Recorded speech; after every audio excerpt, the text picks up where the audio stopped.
NASCAR weekend on Speed begins now. Presented in high definition by Funai. Deep in the heart of Texas, north of Fort Worth, there's the garage area from which the NASCAR Sprint Cup Series cars are about to storm onto this mile-and-a-half speedway for practice.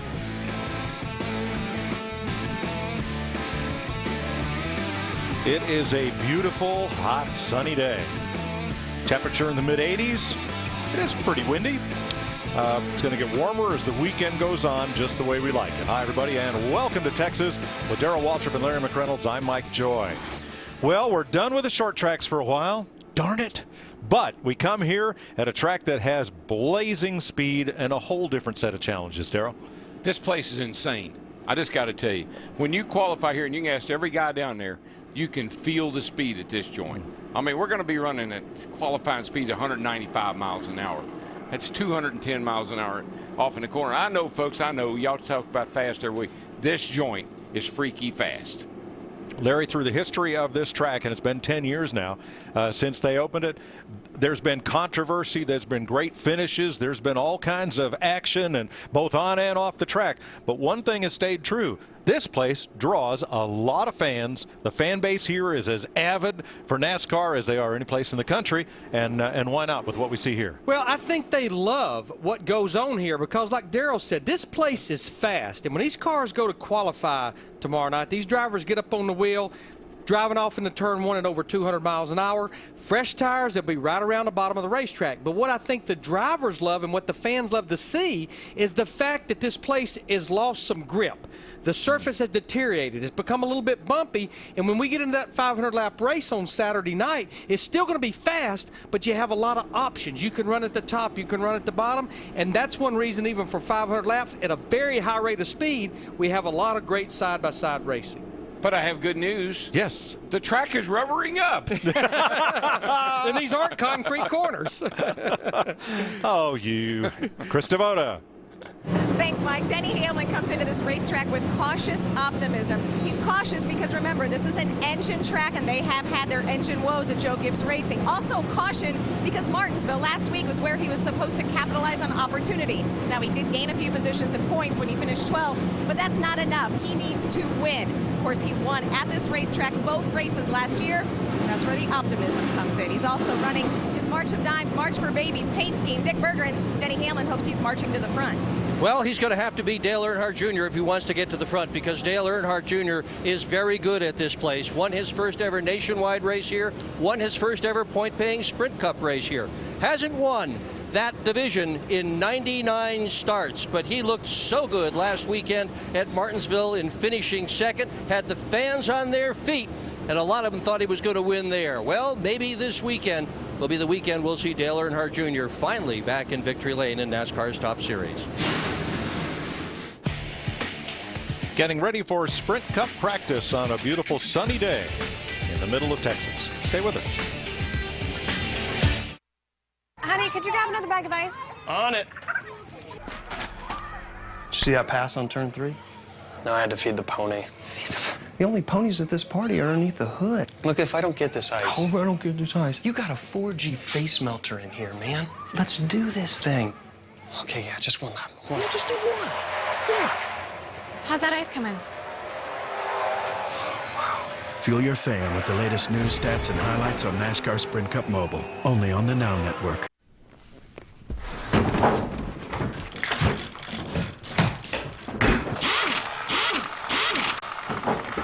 I rely on my pit crew for a lot of things, both on and off the track. But when it comes to my cars, I take care of them myself because I know I'm going to do it right. Armor All. Care for your car. And try new Armor All Ultra Shine Butter Smooth Wax. No hazing, so it protects in half the time. It's time to take matters into your own hands. AutoZone's got the advice and expertise you need to take on any job, because do it yourself doesn't mean you have to do it alone. Get in the zone. AutoZone. Everyone on my team always want something different for dinner, and I am not a short order cook. That's why we're headed to CC's Pizza for their $4.99 endless buffet. The variety is unbelievable. I know I can finally relax when I hear. Hi, welcome to CC's. This is more than a ticket. It's a wallet-sized definition of who you are and where you belong, providing both a place to sit and countless chances to stand up for what you believe in. It's a rite of passage, a declaration of independence, and an invitation to discover 43 new heroes and 100,000 new friends. This is more than a ticket, because it says as much about you as any piece of paper can. Reserve yours today at NASCAR.com/tickets. Speed's presentation of NASCAR Sprint Cup practice at Texas is brought to you by Fram. Fram filters help make sure failure's not part of your engine's life. Don't fail your engine, use Fram. By Bass Pro Shops, your adventure starts here. And by Sprint, proud sponsor of the NASCAR Sprint Cup Series. They are checking the track, make sure there's no debris from earlier action. The cars are rolling out to pit road to line up. Here's Dick Berggren. Well, right now I'm in Kyle Busch's garage, and Mike, this is the place everybody wants to park because this is the garage stall assigned to the NASCAR Sprint Cup point leader, and Busch is that. He's had a lot of success here at Texas. 5 wins in the Nationwide Series, twice he's won in the Truck Series, never in the top division. Best start third, best finish third. Bound and determined to take home one of those cowboy boot trophies this weekend. Kristen? Well, Dick, Greg Biffle has a hole burning in his back pocket, and it comes from his finish here last fall. That was when he led 224 laps, but had to settle for a 5th place finish after suffering a mechanical issue. He said he still thinks about that race. They know they have a good race car. Really, they have had a good race car everywhere they've gone this year. They've just had coincidences take them out of the mix. He has finished in the top 10 the last 5 races here in Texas. Right now, crew chief Greg Irwin telling his driver Greg Biffle to check your gauges before you go out there. Thanks, Krista. And a fan about to get a souvenir. The fun has begun. These guys right here, they have got the fans on their feet, launching a few T-shirts. Eddie Gossage. Yep. He may be the one putting the shirts in there. I don't know. They're either reaching or ducking, one or the other. Hey, tonight on Race Hub, remember it's Thursday night. Tonight on Race Hub, Steve and Danielle get you inside access to the world of NASCAR, and we'll preview the 3-wide excitement in Texas. 7 Eastern, only on Speed, NASCAR Race Hub. You know, back to what Crystal was talking about on Greg Biffle, that was a broken shifter that he had issues with in the fall race.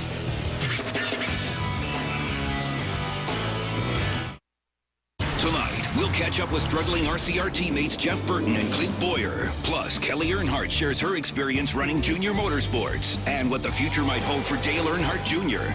NASCAR Race Hub, tonight at 7 Eastern, only on Speed. Springtime belongs to the doers. Those of us who know grass doesn't turn green just because the calendar says to. And that a big difference can grow from a small budget.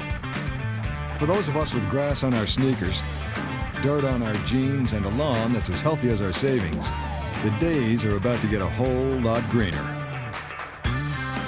More saving, more doing. That's the power of the Home Depot. We're lowering the cost of reclaiming your yard with Spectracide Weed Stop. Buy one, get one free. Did you know that you can get... EJ Fair specializes in serving award-winning craft ales and lagers.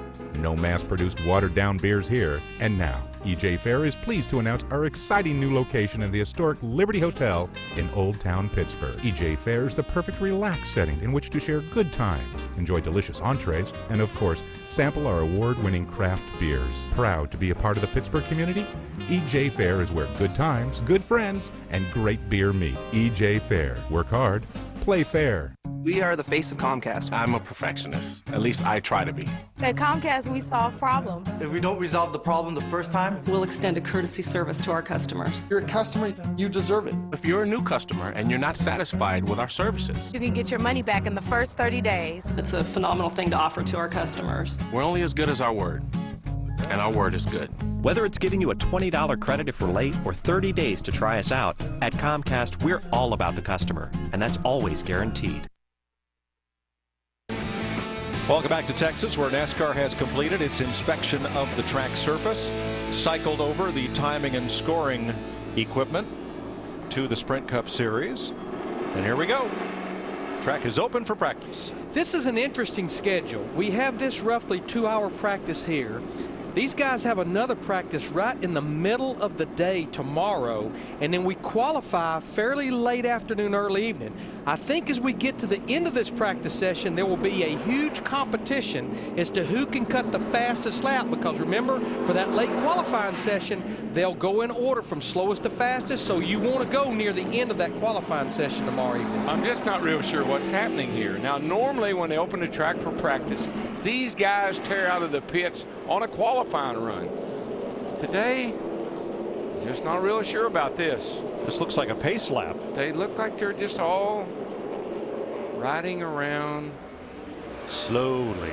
You're right. It's been a long time since we've seen anything like this. Is this really Texas? Yeah, that's Texas. I recognize the condos.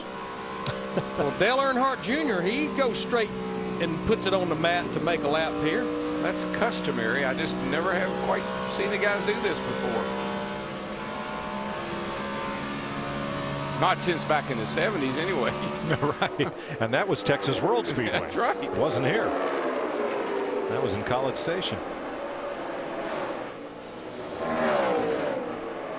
Well, now business is picking up. Yeah, well, that's different. It's always something.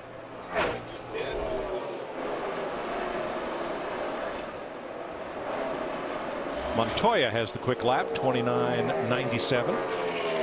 Now McMurray, 29.77. Now there's Carl Edwards, 29.32.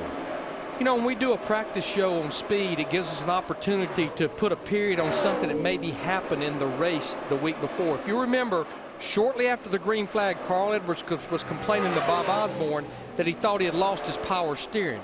What it ended up being, it was only giving him issues, Darrell, at low RPM on pit road only. He really never had an issue on the racetrack when the RPM was up. I guess the pump wasn't turning quite fast enough at idle, so that would make it feel like it's locking up. I think it had a real big pulley on it, and that's probably the reason. Yeah. And I guess you have that big pulley so it doesn't sap as much horsepower as a smaller one would at speed, right? Well, with the RPM that you turn there, how much it goes up and back down, you got to make sure and not turn that fluid too fast. It'll actually cavitate the power steering fluid. That's it. Carl Edwards quickest. Paul Menard with a new look, second fastest. Yes, it's still bright yellow, but there's a lot of Quaker State green added to his paint job this week. I like that. I like those stripes up the side. Nice looking car. Looks good under the lights for sure. And it doesn't look exactly like Robbie Gordon's car, as it has the past few weeks, or vice versa. A lot of new paint schemes. It seems that April is always charity month. It's Autism Awareness Month. We see that displayed on quite a number of cars, and a lot of new charity initiatives this week also. All right, only 25 cars have been on track so far. Back down to Dick. And Kurt Busch doesn't like the behavior of his race car at all, Mike. He'd only taken a couple laps out there when he told the crew that the car is just incredibly loose. He needs to get it tightened up. He's in the garage and they're fixing it for him. Boy, Larry, I mean, just thinking back to California, they had problems with this car. And last week at Martinsville, and now they're swapping springs and throwing things at it again today. That's very unusual. Well, one thing's for sure, Kevin Harvick's not going to sneak up on anybody anymore at the tail end of the race. I think everybody's on to that. But wow, what a couple of weeks it has been. Realize that Kevin in the last 2 weeks has won at both his home tracks. He's from Bakersfield, California. He won at California. He now lives just outside Kernersville, North Carolina, where the closest track is Martinsville. The amazing thing about those two wins, and Mike, you well documented this in both broadcasts, he only led 7 laps, and that's the fewest laps led by a driver winning consecutive races in known Sprint Cup Series history. Wow. The laps led data in the 1950s and 60s is a little vague, but 7 laps, when you think about Kyle Busch in those 2 races, he led over 300 laps at Martinsville and Auto Club Speedway. And did not win either one. You say the records are a little vague, huh? A little vague. Kristen. Just a quick update on what Jamie McMurray is telling his team after going out for his first run in this first practice session here at Texas. He said, in order for my car to go any faster, we have to tighten it up. I am maxed out on speed. I need it tighter right now. Darrell, it just seems like at the 1.5 and 2 mile racetracks like Las Vegas, Auto Club Speedway, and we're already hearing and seeing here, these drivers, they've got the front end of their cars working so good right now that they're fighting loose everywhere we go, every time they hit the racetrack. Makes sense to me, Larry, because of this new nose. I just believe this new nose is, as you said, has pinned the front of the car very well, which now got a lot of grip in the front. Now we got to have to tighten that back up. Before you had to jack it up, you know, great big old right rear spring to kind of keep that thing rolled over.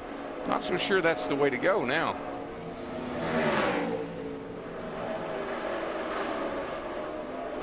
Mike, you said you hated to get away from short track racing. I think right now Tony Stewart's probably glad to get away from the half-mile tracks. Bristol and Martinsville not too good to the man in the 14 car. No, that's probably true. Jimmy Johnson, 1 victory here and 7 top 5s. Just logging his first laps of the day. Chad Knaus on top of the hauler, watching his driver Jimmy Johnson. Lots of conversation this week about the speeding penalty. Yes. At Martinsville on pit road. And the next most talked about subject was Chad's new haircut. He's got a new haircut. To the speeding penalty, Jimmy was irate, chastised NASCAR because he thought, and we've documented this several times in different ways, he thought they got him for speeding in a segment in which he could not speed. Reason being, NASCAR measures the time elapsed in a segment, and Jimmy thought it was the segment that included his pit. So when you're stopped for 15 seconds, there's no way you can be fast enough to beat the clock. However, once he learned that the speeding penalty applied to the prior segment coming in his pits, he was very contrite about it and understood. And the speeding issue is totally objective. It's computer controlled, and it's how much time elapses from one segment line to the next. There is no human element or error involved in it. If you're speeding, you're speeding. Now, NASCAR was good enough about a couple of years ago to let me sit in the control tower at Kansas about the first 50 or 75 laps. And I didn't really have any questions about the pit road speeding, but after I spent that time in there, I absolutely had no question. Like you say, Mike, there's not a human hand controlling it. It's a screen. It has all 43 cars, and as they go down pit road, it throws their time up in each segment, and if they're speeding, the block is red. You don't even have to read the time to know that they were speeding in that segment. Well, Larry, I just remember, I can't tell you how many times I left the racetrack on Sunday a little ticked off at something that had happened. But by the time I got the call from Bill France Jr. on Monday, I've realized how wrong I was. Right. Now, you have a look there. That line opposite the U, that double line there, that is start-finish, is right there. However, from here to here, that is not a segment. The white lines painted across the road, across pit road, have nothing to do with where the timing lines are that NASCAR uses to measure pit road speed. The teams do know where they are. They're just not outlined on the track, and there you go. Yeah, Darby, you can go to the NASCAR hauler. They will give you a map of pit road. Right. At Martinsville, there were 9 timing lines, and they told you within an inch of where every one of them was. And that's how these guys. That's the system, and that's the way they've started to figure out what pit they want to be in. Pick a pit where you're on a timing line. And so they're working the deal. That's all they're doing. And here's how the teams game it. Let's say a timing line is here and a timing line is here. If you pick this pit, you can ease into your pit, and then you can go like crazy exiting your pit because you can't get to the next line fast enough to beat the clock. So when you see somebody fire out of their pit and pass somebody, that's what they've done. As long as their speed in the next segment is a legal time, they're okay. It's confusing to watch to see people pass cars that are doing pit road speed, but the teams have figured out how to use it to best advantage within the rules. The advantage is, if I'm Jimmy Johnson and here comes Kyle Busch, if I tear out of my pit and get in front of him, and then I slow down, what's he going to do? Can't have to slow down. He has to slow down, too. He can't pass you. Martin Truex Jr. is okay, sore but okay after that hard crash last week at Martinsville. Stuck throttle, put him into the wall. And we're told an issue on Casey Kane's car. Krista?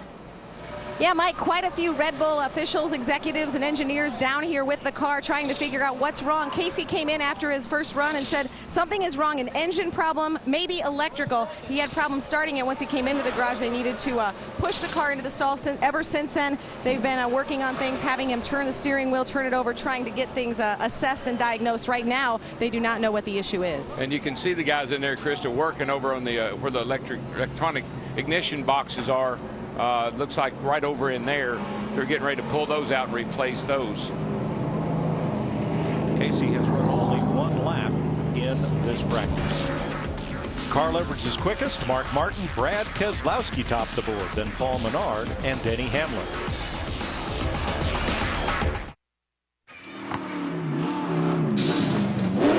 Hey kid, this car is sick. Get in.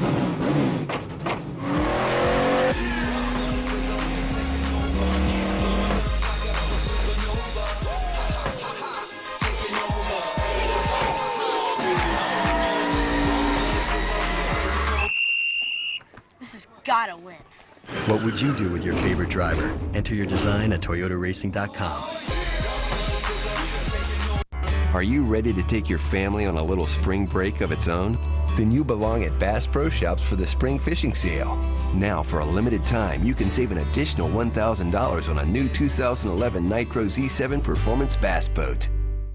This spring, get more mileage out of your travel plans with $50 in free gas. Stay 2 separate times at Comfort Inn or any of these choice hotels, and you can earn a free $50 gas card.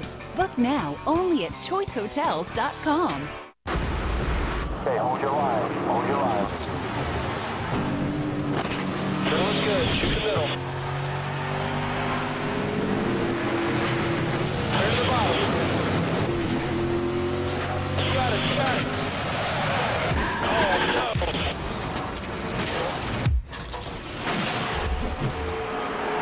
NASCAR The Game 2011. Okay, buddy, you okay? Yeah, I'm okay. Rated E for everyone. Okay, you know you're going to need new tires.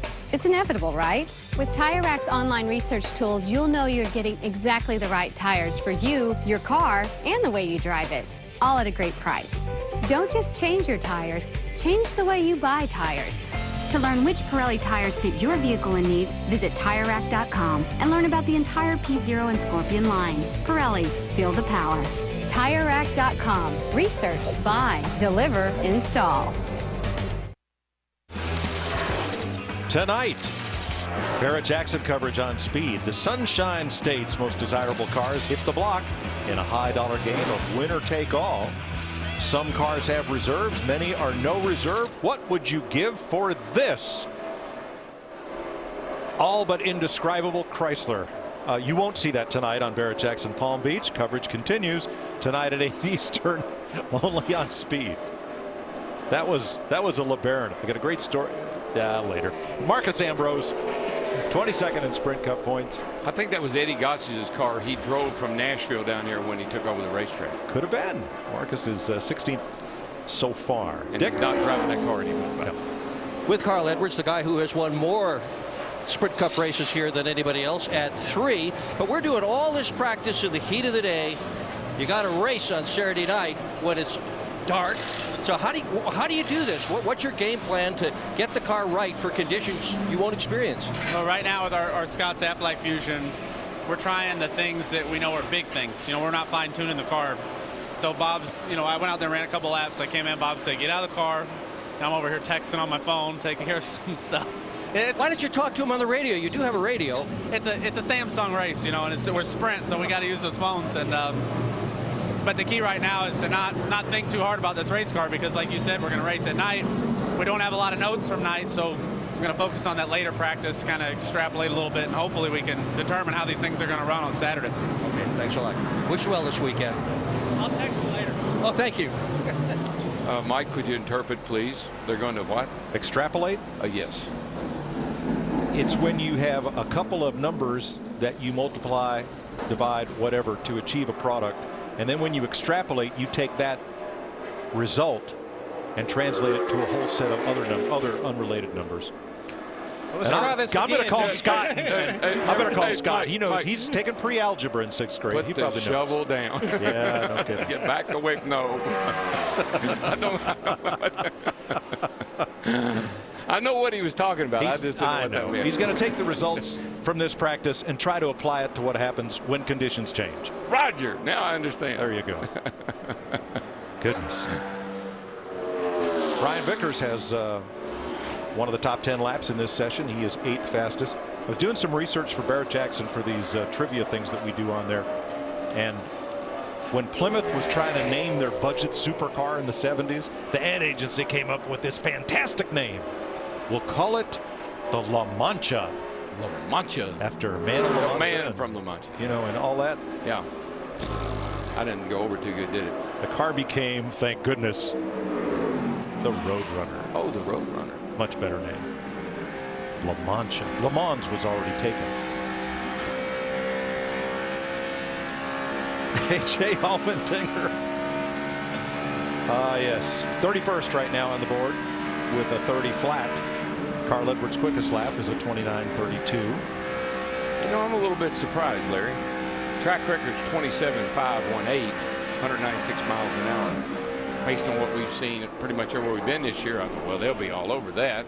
Because I think the pole here last fall was 195. For this race last year, the 191. So I thought, well, somewhere we'll fall in there. Gee, I don't know. Yeah, I think the big thing, Darrell, is the time of day. You know, Hot. this is Yeah, in the middle of the day, and I was here in the fall for qualifying, and I'm going to say it's probably at least 20 or 25 degrees warmer. These speeds will get quicker as this practice goes on, and I think tomorrow evening they're going to be much quicker than that. Not sure we'll get to that track record, though.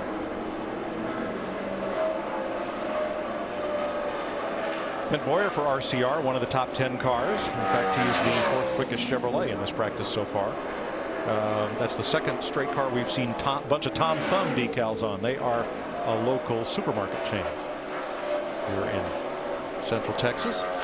He was definitely one of our comers and goers last week. Sat out there and led 91 laps. We talked to him during the red flag. You talked to him. He was happy. There's no question when that track finally started taking a little bit of rubber, I think it hurt Clint Boyer, and I think it definitely played in favor of his teammate Kevin Harvick.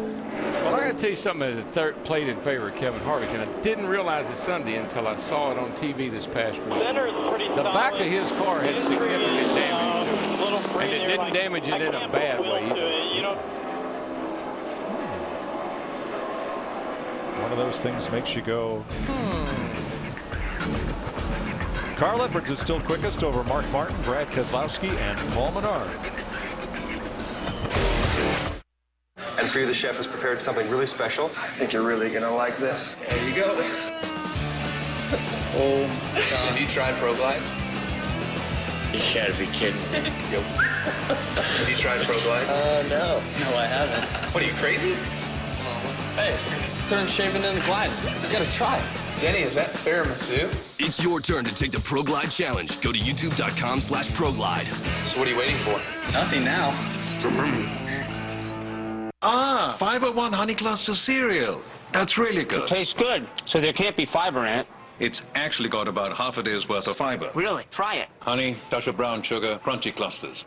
Any cardboard? Cardboard, no. Delicious, yes. We just tested Quaker State motor oil that had driven thousands of miles in New York City taxis. And that used Quaker State still passed these critical tests for brand new oil, even when it's ready to be replaced. Quaker State, real, durable oil. I am a non-attorney spokesperson. Finally. Wow. One night. We did it. Where comedy wins. Freedom! The only thing that I knew for sure while we were making this movie was that I was crushing Helen Mirren at acting. The first annual Comedy Awards, premiering Sunday, April 10th at 9 on Comedy Central. Comcast Spring Break, presented by Pizza My Heart, is back at the admission-free Santa Cruz Beach Boardwalk. Come on down for live music, prizes, kids' dance parties, and more. Details at ComcastSpringBreak.com. We are the face of Comcast. I'm a perfectionist. At least I try to be. At Comcast, we solve problems. If we don't resolve the problem the first time, we'll extend a courtesy service to our customers. You're a customer, you deserve it. If you're a new customer and you're not satisfied with our services, you can get your money back in the first 30 days. It's a phenomenal thing to offer to our customers. We're only as good as our word, and our word is good. Whether it's giving you a $20 credit if we're late or 30 days to try us out, at Comcast, we're all about the customer, and that's always guaranteed.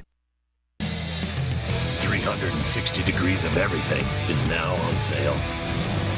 Visit NASCAR.com/tickets today. Welcome back to Texas. Not much change in the top 5. David Reagan's jumped up into the top 10. He's the second quickest Ford to his teammate Carl Edwards. And here is Martin Truex back out for a second run. Martin is 25th on the board right now. One of the hardest short track hits we have ever seen was Martin Truex into the wall, stuck throttle, hits Casey Kane, away he goes. Can you imagine if he had to hit Casey Kane? I mean, I don't know how he could have hit it any harder, but if Casey hadn't have been there, I'm telling you, that was disastrous. And Martin's anger in the interview was not so much from the force of the hit, but for the fact that this was the second time it has happened to him driving for this team. Stuck throttle at Richmond in qualifying last year, and then Martinsville. Yeah, the end result was the same, a tore-up race car and a very hard lick, but there was definitely a difference in what had happened. Back at Richmond, it was actually the throttle stop, the inside the car that the throttle hung on. This was something in the carburetor area. Talk to Pat Trice and the crew chief. They have definitely made changes on both of the Michael Waltrip cars, David Rudiman's included. They have put on there what they call the Roush interrupter. And what it is, it's basically a sensor that if it senses a tremendous amount of brake pressure at one point with a lot of vacuum, which tells it that the throttle is still wide open, it shuts the engine off. So the combination of vacuum from the carburetor and excess brake pressure, terrific. If you're racing at Martinsville or any short track, you got your left foot on the brake all the time. You've got your left foot right there because most guys are left foot brakers. So the first thing you're going to do is hit that brake, not that kill switch. And so, I mean, it makes perfectly good sense that that's a much better system. Well, in the electrical department, Casey Kane still having problems here. As crewmen work to diagnose it, Kane has had only one lap in this practice session. And here's David Reagan, who's 6th fastest. Darrell, I think that interrupter is just a tremendous safety advance because it takes advantage, as you say, of what the driver is most likely naturally to do if a throttle hangs and an engine sticks wide open. By all means, I mean, it just, I can't tell you. People always say, well, they got that button. That button, you don't even think about that button. You think about it after they get you out of the car. But you never, but that brake, you're going for that brake and you're going to jam that baby on. Jamie McMurray in the 1 car, 13th quickest, finally got a top 10 finish last week at Martinsville. Sat on the pole, led the first 31 laps, and comes home, even with having to overcome a lug nut penalty fairly late in the race, comes home with a 7th place finish. Yeah, he had a very strong day last week at Martinsville. We just saw David Reagan a second ago in the 6 car. That's 2 drivers that absolutely needed top 10 finishes, and they finally got them last week. Back to the garage and Krista. AJ Allmendinger outside of his race car, and I heard you say it's turning better, but the back end is, did I hear you say floaty? Can you explain? Yeah, I mean, it's tough. This place, around this place when it gets really hot, I mean, you want to be in the throttle, but you can't, so it's something that on the 1.5 mile racetracks, Mike Shipley and I, we've been working on. We got to get the car to turn a little bit better getting in the corner because it's like the front tucks a little bit and we get a little bit tight, and then you get the back out of the racetrack. So it's just something we're working on, and it's, same conditions for everybody, but it's tough because you're out there working in this heat, and on Sunday or on Saturday night we're going to be starting in pretty much night and go from get colder. So we're working on it. We'll see what we got. Thanks, AJ. Darrell, I would interpret floaty as he just doesn't feel like that the rear of the car is down in the racetrack like he'd like to have it. And we talk about balance all the time, and that's a balance issue, front to rear. Sounds like they need to take some shocks and pull that back end down into the racetrack a little bit. Now, when Paulo Montoya has not found the speed that his teammate McMurray enjoys, Jamie is 13th, Juan is 26th. on the board with a 29.90, but he's only made one run. This is his second, and the difference between those two cars is only 0.2 of a second. You know, Daryl, I've never driven a race car in my life, so I depend on listening to you very closely and then also listening to what our drivers of today say. And it was pretty common that the comment they made about this mile-and-a-half racetrack is you have got to get up on the wheel and grit your teeth. You got to be willing to push it a little extra and a little harder if you're going to make it stick and find that little bit of extra speed maybe that Mike was just talking about. Listen, Larry, when you're on a track like this, as fast as this place is, your natural instinct is to let off. You got to convince yourself and the crew chief and everybody around you, it'll stick. You just got to drive it on down there. I can't tell you how many times going off into turn one, there's a bump down there. And you'd get to, and you'd say, oh, that bump, and you'd squeeze up out of the throttle a little bit. But until you had enough nerve, I guess, to drive it on over that bump still in the throttle and let that car fall down in the corner and take the set it has to take. Wow. If you keep worrying about that bump, you'll never hold it wide open. All right, Casey Kane is out to practice down to the garage, and Dick. And you have to be comfortable with the car to hold it wide open. And right now, Kyle Busch is not comfortable with his race car. And as Kevin Harvick wins races by leading very few laps, listen to what Kyle Busch has done in the last 3 weeks in NASCAR Sprint Cup racing. Bristol led 153 laps, won the race. Next week, California led 151 laps, finished third. Last week, Martinsville led 151, finished third. Top three finishes in a row, 455 laps led. He knows what he wants in a race car. This team is trying to give it to him. They're mostly working under the back end of Kyle Busch's car. Thanks, Dick. Here's his older brother Kurt out for a run. Kurt is 20th quickest in this practice session.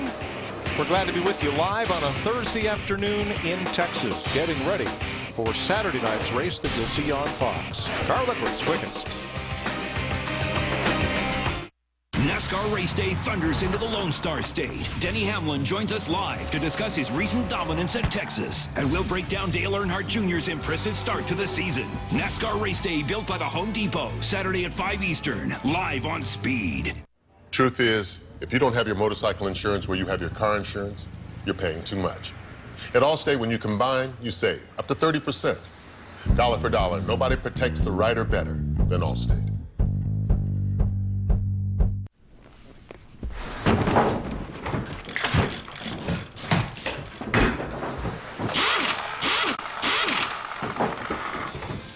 I rely on my pit crew for a lot of things, both on and off the track. But when it comes to my cars, I take care of them myself because I know I'm going to do it right. Armor All. Care for your car. And to protect against brake dust and grime, try new Armor All Wheel Protectant. All right, $1 million quarter mile. What do you say, Don? We talking or we racing? We'll do one last job. You realize this is the most powerful guy in Rio? This is $100 million. You say what?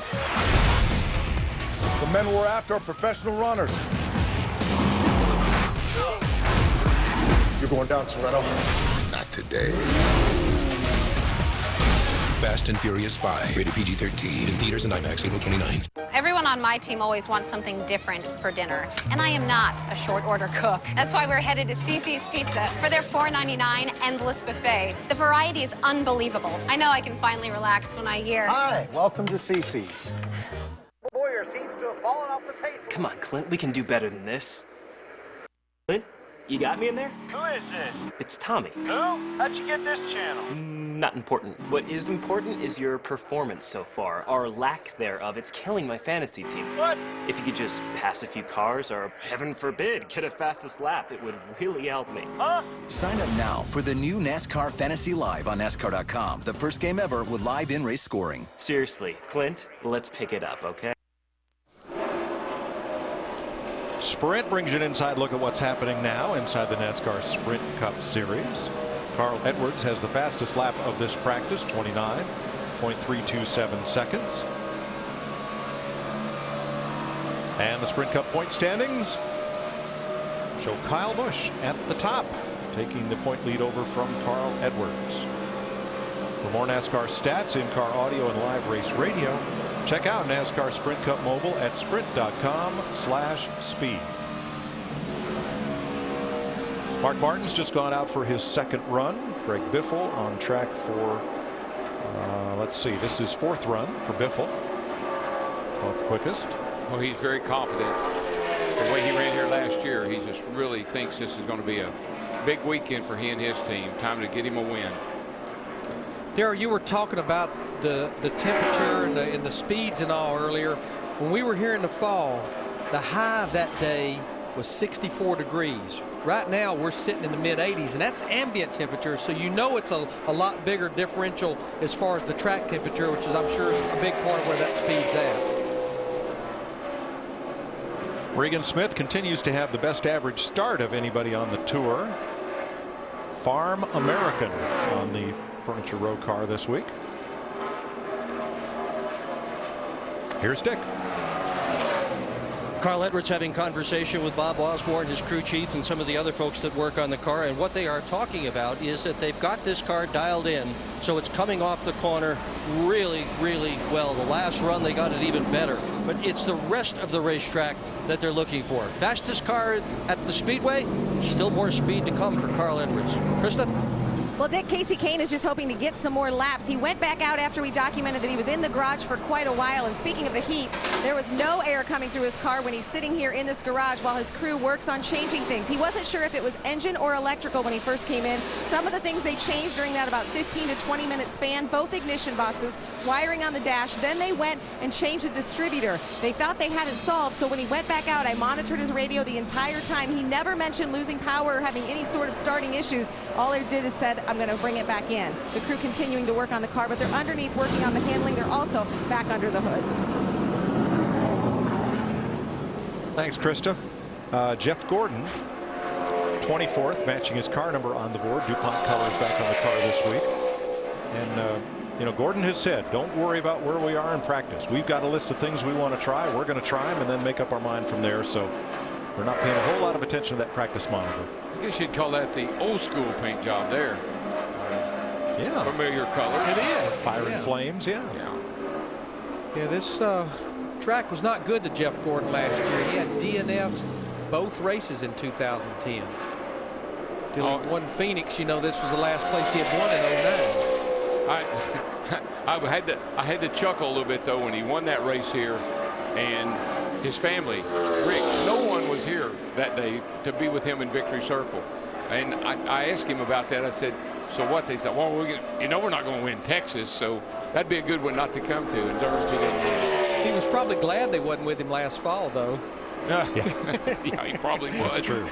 And not good. Tony is 22nd right now. He's made 2 runs in a total of 18 laps. That race Jeff won ended a 47 race winless streak for him. And like April of 2009. And like I said, this is not one of his best racetracks, not one of his favorite tracks. So the fact that he won here after going for a while and not winning was kind of ironic. Who've run all the races here? Jeff Gordon, Bobby Labonte, and 2 other drivers. Gosh, that was quick. Jeff Burton and Mark Martin are the other 2. 3 of those 4, all but Labonte, have been to victory lane.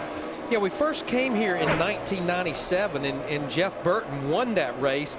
We came here once a year up through 2004, and then when we had the schedule realignment in 2005, we started racing here twice a year. That's when they added the fall race. I think they're on to you, though, Mike. How's that? About the other 2 names. I'll tell you when we come back from break. Yeah. I'll tell you tomorrow, or I think they figured out your system.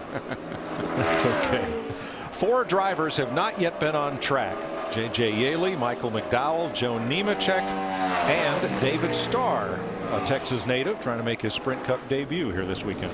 Yeah, we actually had 45 entries for this race, and Brian Keselowski and the 92 team withdrew, and that put us back to 44 cars, which would include the David Starr car. Of those 4 drivers who have run all the races, Jeff Burton leads that group in victories here with 2, and he will be on NASCAR Race Hub tonight with Steve and Danielle. funny little story about Jeff Burton. You know, his first year in Sprint Cup was 1994. He actually won the Rookie of the Year. And his wife, Kim, was a school teacher. Jeff wanted her to travel with him. So she didn't quit her job. She took a leave of absence because she pretty much told everybody, but Jeff, this will never, ever work out. I'll have to go back to work next year. But obviously it worked out pretty good for Jeff and for Kim Burton. It sure did. Now, he'll be on the hub tonight, along with the man standing alongside Krista right now. That's right. Clint Boyer will also be on the hub with Steve Burns. Right now, what are you working on with your race car? Just balance. You know, the track's really hot, really slick, and the wind's blowing hard. It's just, you know, it's kind of pushing and shoving in some areas that, you know, it's kind of uncharacteristic, and I know it's going to cool down. That's the tricky thing about it right now is you got to be careful not to trick yourself and make sure you're good when the time's right. Really hot conditions right now. We're going to be racing in the cool and just making sure that we got a good balance. Going through some things that we had in our nose to try, you know, before we ever got here, just trying to find grip. And, you know, surely if it's making good grip now, it'll make good grip when it's fast. Well, you mentioned your notes. I have in my notes that there are good things happening with this race team. You guys were very good at Martinsville last week. Yeah, we were. We just weren't when the time was right. You know, fortunately for RCR, the 29 was when the time was right. But the good thing is for us, we gained a lot of, you know, momentum, a lot of confidence, you know, a lot of good things going on with our race team. Starting to head back the right direction in our truck parking here. That's a big thing, you know. I take a lot of pride in being up there with the big boys, and I hope we get up there soon. Thanks, Clint. Boyer's gained 8 spots in the points in the last 2 races. Just saw the 48 car, Mike, Larry, just go out. Made a mock qualifying run. I don't know if it's full blown or not, but he jumped up to 6th quickest. Makes him the 3rd quickest Chevrolet of this practice so far. Springtime belongs to the doers. Those of us who know grass doesn't turn green just because the calendar says to. And that a big difference can grow from a small budget. For those of us with grass on our sneakers, dirt on our jeans, and a lawn that's as healthy as our savings, the days are about to get a whole lot greener. More saving, more doing. That's the power of the Home Depot. We're lowering the cost of reclaiming your yard with Spectracide Weed Stop. Buy one, get one free. Welcome back to Geico Radio. It's savings on the radio. Hello, George and Linda. Hello, Mr. Gecko. So we're such huge fans of yours, and would be really honored if you would marry us. Me? Yeah, you just seem so smart and so British sounding. I'm not really qualified to speak on matters of the heart. Look, I'll tell you this. When you insure more than one car with Geico, you could save even more with our multi-car discount. I now pronounce you thrifty. Geico. 15 minutes could save you 15% or more on car insurance. Oh, he's cute.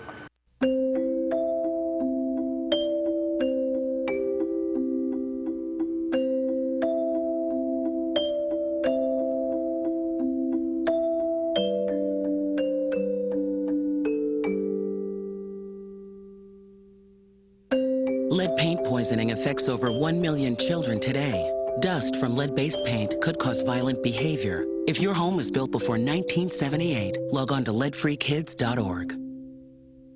In the beginning, there are 40. In the end, there can be only one. The best bull riders in the world on bull riding's biggest, most grueling stage. Who will be the last cowboy standing? Ride 8 seconds, move on, come up short, go home. It's the first event of its kind. The professional bull rider's toughest night of the year. An exclusive pay-per-view event. Order PBR Last Cowboy Standing with your remote on Xfinity from Comcast. Stay on an all-new Car Warriors Corvette Challenge.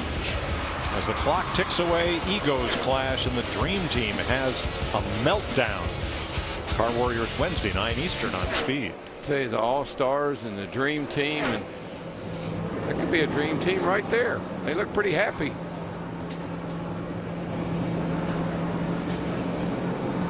Trying to see where he's actually at. He's 18th quickest. They've run a total of 13 laps with that 88 car of Dale Earnhardt Jr. I watched that Car Wars show the other night, Larry, and they were doing those Volkswagens. Those guys, You're crazy. You're just crazy. That's all I can tell you. What I loved was the challengers. Everybody decided to take a nap except for the one guy. And when they cut the roof off of it, he decided the windshield was too tall, so he cut it. And they wore that boy out about cutting that windshield. He's like, you guys are sleeping and I'm over here working. That sounds like what goes on in our production truck. Krista?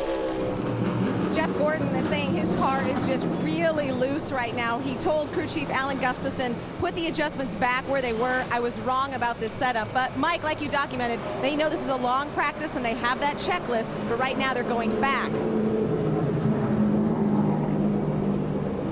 Trying to see exactly how many laps Jeff Gordon's run. He's run a total of 18 laps. The most laps run by anybody, as we're about an hour into it, David Reagan, 22 laps. Listen to Jeff Gordon tell Alan he was wrong about the setup. Hammond used to do that to me all the time. Here, yeah, go ahead and try this.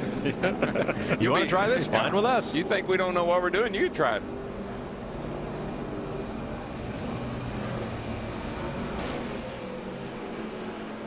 You know, Darrell, looking at this shot right here, one thing we've not talked about that I think gives this mile-and-a-half track some characteristic is how abrupt the transitions from the straightaway into the corners are and how abrupt they are on the exit of the corner, like right there coming off 2 onto the back straightaway. Well, just think about doing that at 210 miles an hour. Turning off into that corner as sharp as you see right there at 210 miles an hour.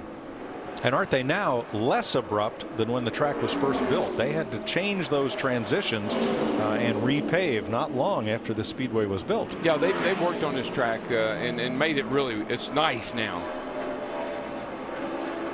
Carl is out for this is either a second or third run. He's run a total of 11 laps. His first lap is the quickest of the day. And I'm not surprised to see Carl Edwards this fast. This is a brand new race car. But a lot of the drivers were relating, I think, especially since we've had some changes to this car, like Darrell pointed out, the new nose.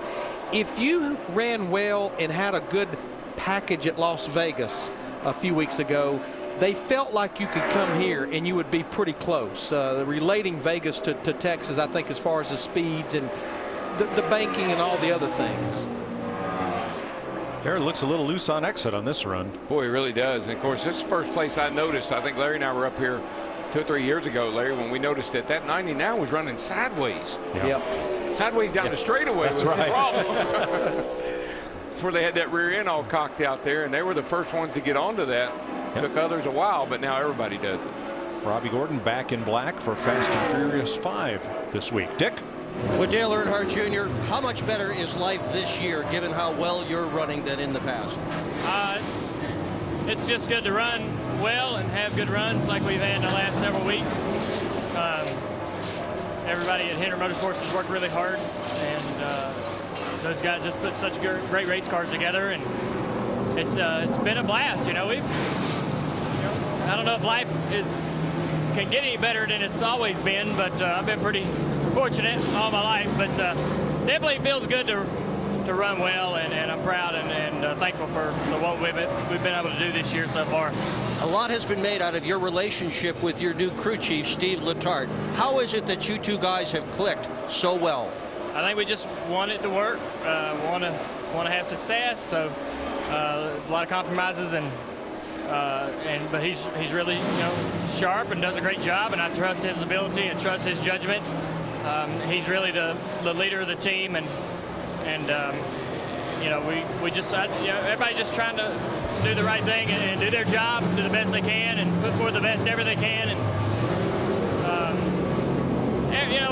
I've always said, and I think everybody probably says this, but when you run good, all the big problems are little problems, and all the little problems are gone. So it's when you run bad is all the little problems become big problems, and the big problems are major.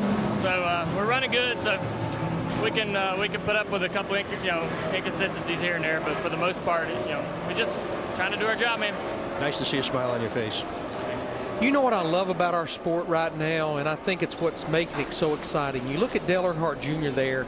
He only had one top 5 finish the second half of 2010. He finished second last week, and he was disappointed. Kyle Busch finished third, took the points lead. He was disappointed. Darrell Waltrip said it on the pre-race a couple of weeks ago. It's about winning, and I think that's exactly what these drivers are feeling right now. Yeah, I think so, and it's good. You have to be competitive. If you're not competitive, then you're going to leave the racetrack down in the dumps.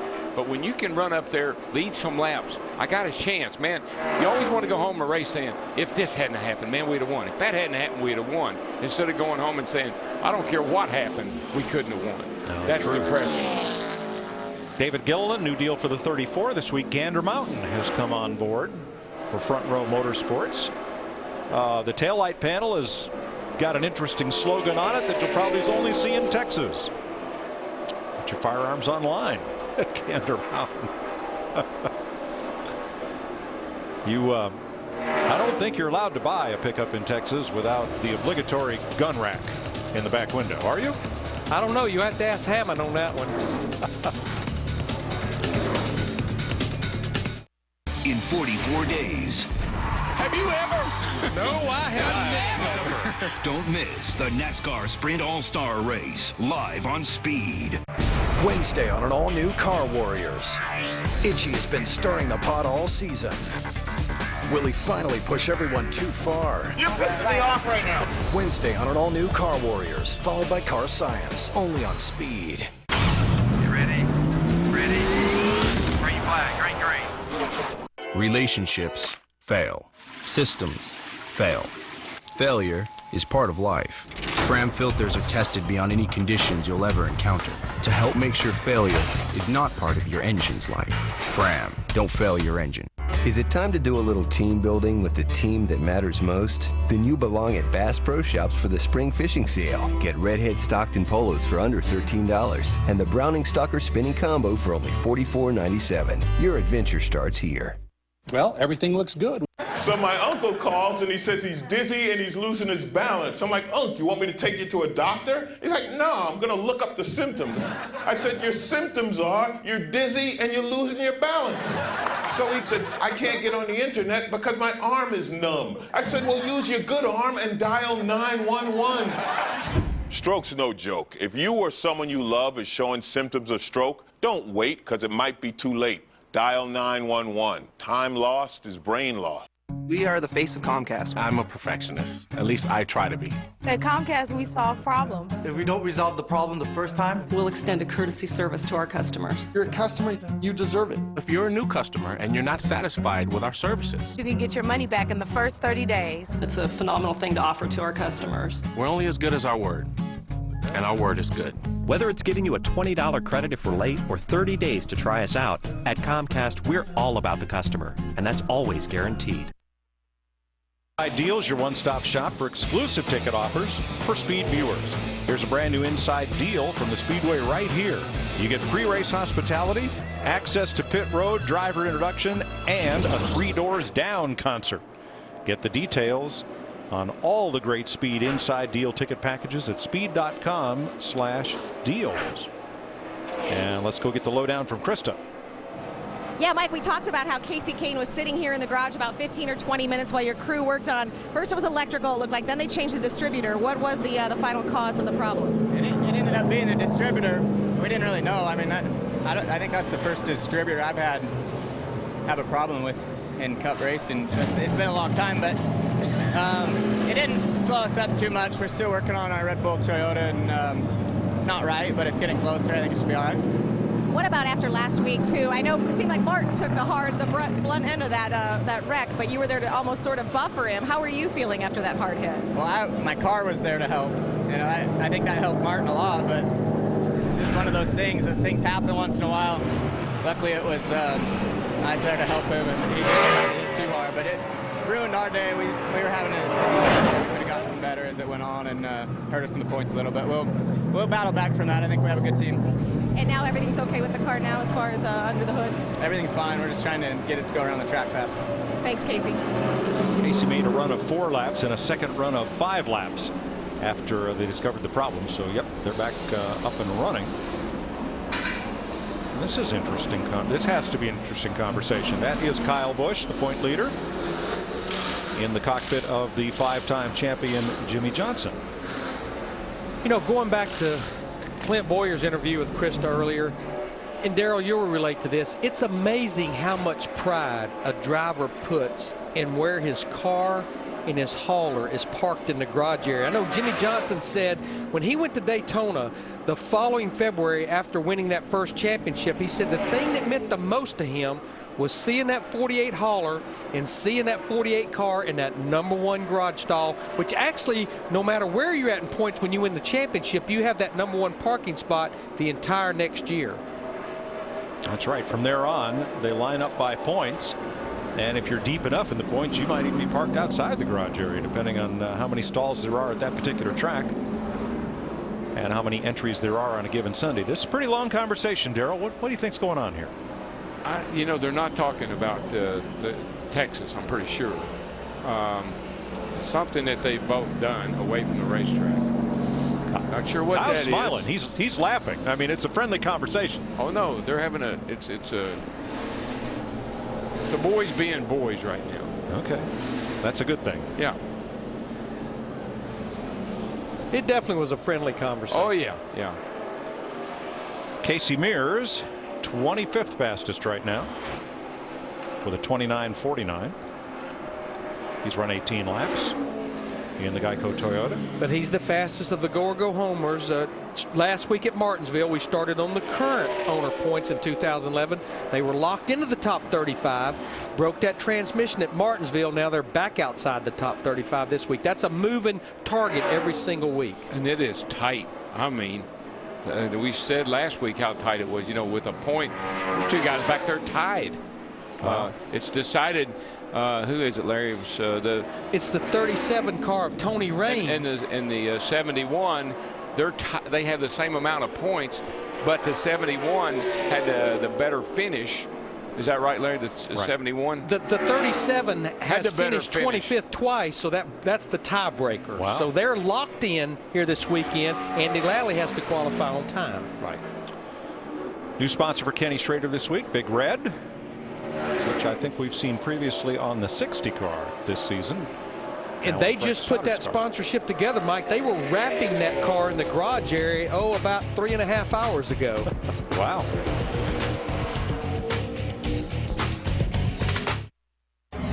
Drifting can be the most demanding motorsport in the world. My name is June Lane. The high RPMs required to keep my tires spinning and rubber burning are brutal on engine oil. That's why Lucas Synthetic Oil Stabilizer was formulated for performance on the track and the highway. Lucas Synthetic Oil Stabilizer keeps my power on for split-second decisions, making every shift and turn count. When it comes to my engine and engine oil, I give it every advantage with Lucas Synthetic Oil Stabilizer. Okay, hold your line. Hold your line. Middle is good. Shoot the middle. Turn the bottom. You got it. You got it. Oh, no.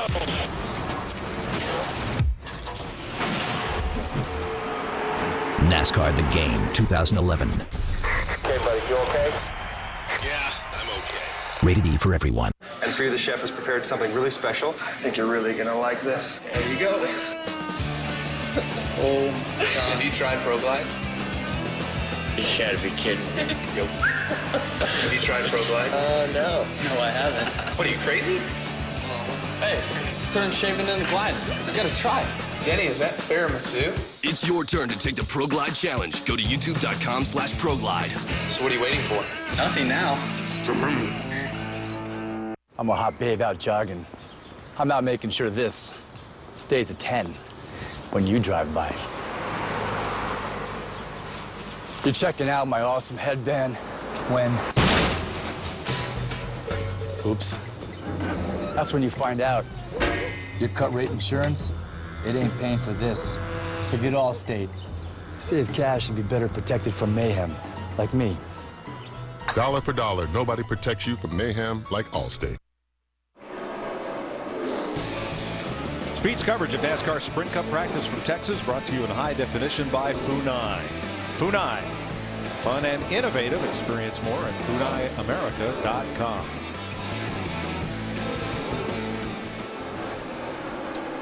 The closer. I wonder if that's a nickname that will stick. It certainly should after the last 2 races. My goodness. When you only lead, what, 7 laps total and end up in victory lane twice. Now that should, now here's the byproduct of those 2 wins. That should pretty much assure Kevin Harvick of being in the chase this year. That's what that's what most people think.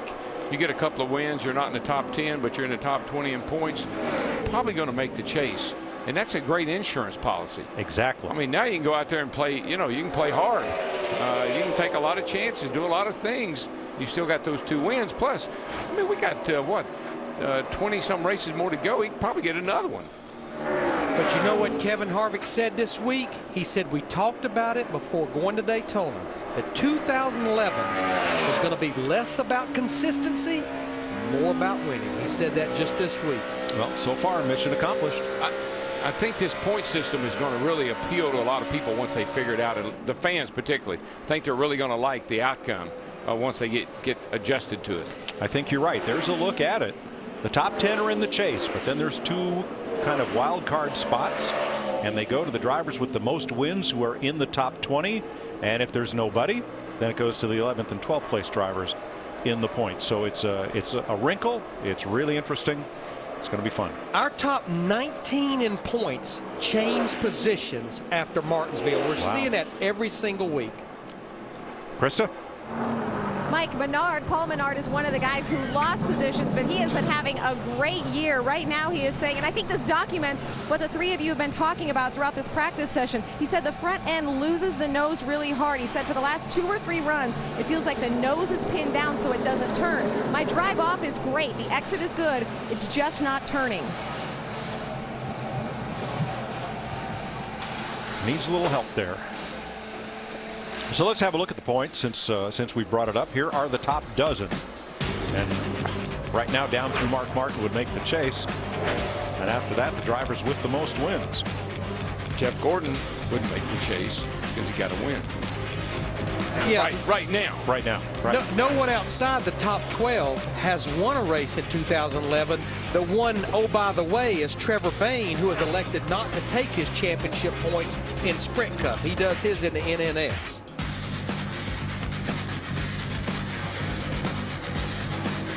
Back down to Dick Bergman. And Matt Kenseth's car is up on the jack stands, Mike. They are throwing a whole different setup underneath it. They just have not had the car to the point that they wanted. Kenseth, an interesting past here at Texas Motor Speedway. Nobody has won from further back than he has, because in 2002, he executed an engine change. He started dead last in the field, wound up leading 85 laps, and won the race. So it almost doesn't matter where he starts. He's going to be fast on Saturday night this time. Yes, Saturday night. It is a night race on Fox. That's right. Take a break in this long Thursday practice. Live on Speed. Carl Edwards still quickest. Tonight on NASCAR Race Hub, RCR teammates Jeff Burton and Clint Boyer join us. We'll ask Burton how he could get his season back on track. Jimmy Spencer answers your fan emails tonight at 7 Eastern. I thought it was over here. I've been looking and looking my whole life through, trying to find my way back to you, 'cause I love you. Our Outback always gets us there. Sometimes it just takes us a little longer to get back. 'Cause I love you, I do.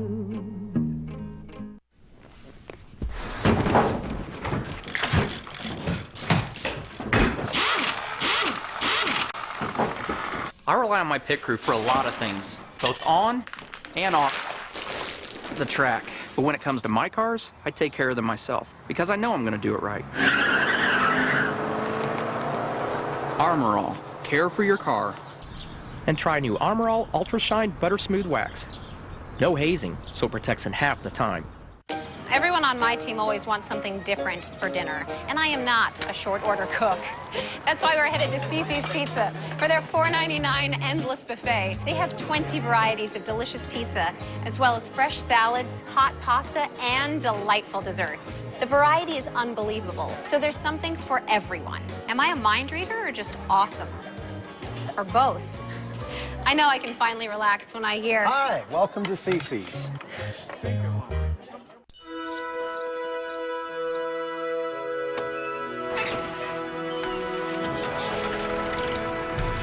Introducing a renewable energy solution that will forge new opportunities for the American worker, as well as advance our nation's energy independence. American ethanol. From America's cornfields to America's racetracks, it's a brand new race day.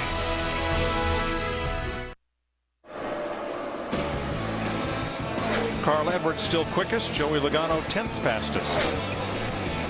In this long practice session, there's Joey in the Home Depot Toyota. He's out for his 5th run.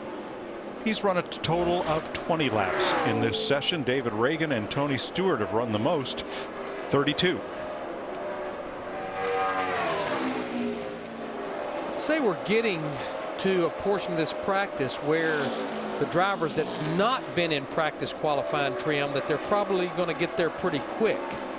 To try to cut that fast lap before this session ends.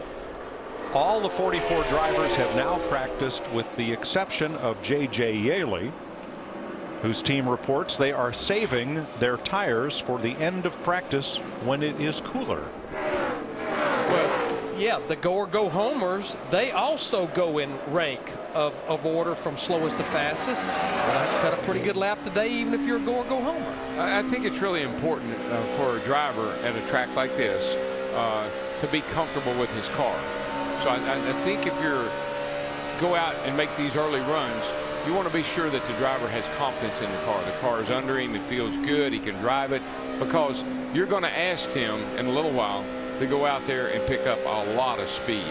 And so you've got to be pretty happy with your car right now, so that when it comes time to really stand on it, get up on the wheel, that you're confident that you can do it. Good point. Bobby Labonte fans, heads up. Tomorrow night in his home track, home state of Texas, he's going to be on trackside along with Greg Biffle.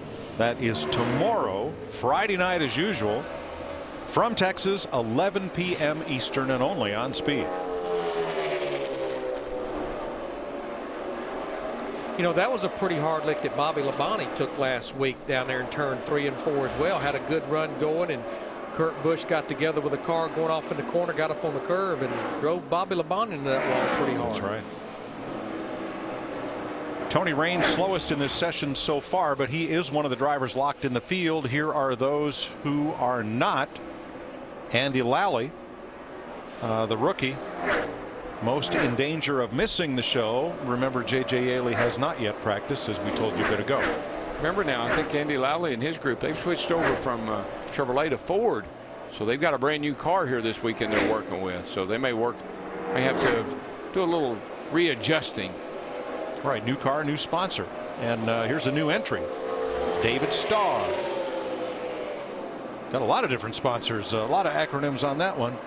That paint job looks familiar, and I can't place it, but there was somebody had a red, white, and blue car, yellow numbers back in the day, and it really stood out. It stood out so much I can't remember who it was.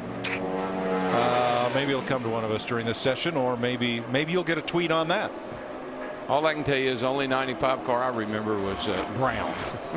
Well, that was your terminal transport car. Long time ago. I remember some red ones of the Sadler brothers out of Nashville. They had a variety of different drivers. Very true. Yep.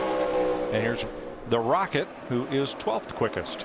Here's another period to put on a story from last week at Martinsville. It was well documented that he had engine issues, and even though this falls under the department of the engine guys, it was not an engine failure. What happened? A header broke real close to the cylinder head, and it burnt the spark plug wire in two, and that's the reason he was on 7 cylinders most of the day. Wow. Back down to the garage, and Dick. Now, Kevin Harvick has just climbed out of his car, Mike. He's 32nd on the board. They've had the same problem with the car all day long. It is just plain too tight. Nevertheless, they're going to switch it over to qualifying trim, see if they can pick up some speed. And you guys were talking about how few laps he has led the last couple of weeks to win those 2 races. Let's harken back to last year at Talladega. He led 2 to win there. And in 2007, remember the Daytona 500? He led 4 to win there. He is the closer, isn't he? Well, he's coming close to maximizing the points. The maximum points that you can get, we talked about the point system, is 48 points. Well, we know he got his 3 bonus points for winning, and we know he gets that 1 point for leading the lap. If you win, you lead a lap, so he got 47 of those 48 points.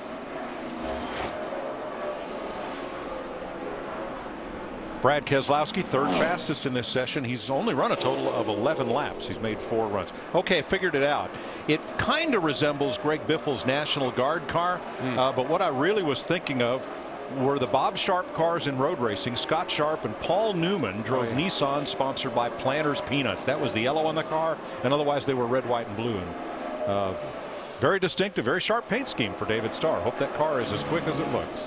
Well, he's a regular competitor in the NASCAR Camping World Truck Series. They've got a couple of weeks off before going to Nashville on Easter weekend, but this is a home game for David Starr. 17 nationwide series starts, 269 truck starts with 4 wins for David.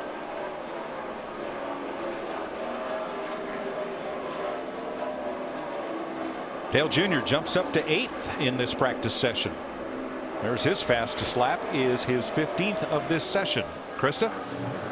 Martin Truex pulling back into the garage. They're going to switch over to qualifying trim. That was his last race run. And what he said at the start of this practice was actually really interesting. He was telling Pat Trice and his crew chief, my car feels sloppy. He said it actually feels like a boat rocking back and forth, wishy-washy. After they made some adjustments, he said, okay, the entry's better. The middle of 1 and 2 is okay. 3 and 4 is tight. But you did get rid of about 80% of that slippiness. Dick?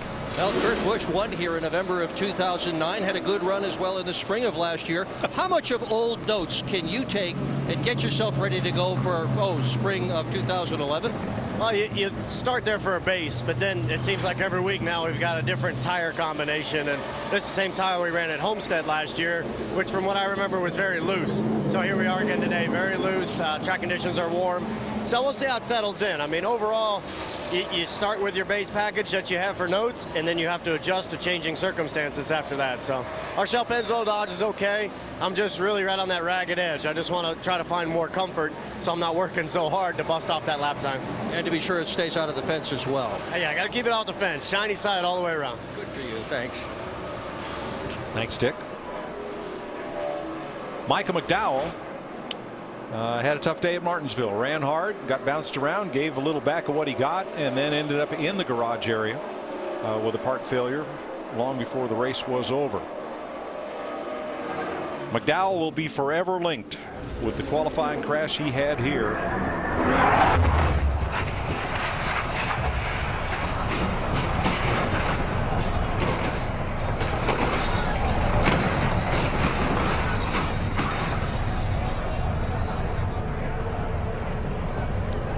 Darrell, that just still leaves me speechless. What is unbelievable is he crawled out of that thing and raced on Sunday. Yeah, waved to the crowd, walked away. Yeah, and the other thing is, a lot of people said that we enhanced the sound, that we added all that in there. It just so happened right down there where he crashed is right where all of our microphones and everything we picked the sound up with. Those were real. That's really what it sounded like, which was amazing. Yeah, he was back in a car Saturday morning for practice the next day. There was a company called Diamond P Sports. John Mullen produced a lot of those shows. Steve Evans voiced a whole bunch of them. And they had a series of tapes, now DVDs, that I'm sure can still be found online called And They Walked Away. And there was a whole series of those. And if they were still doing them, well, that crash of Micah McDowell's would have to be on the box and on the DVD.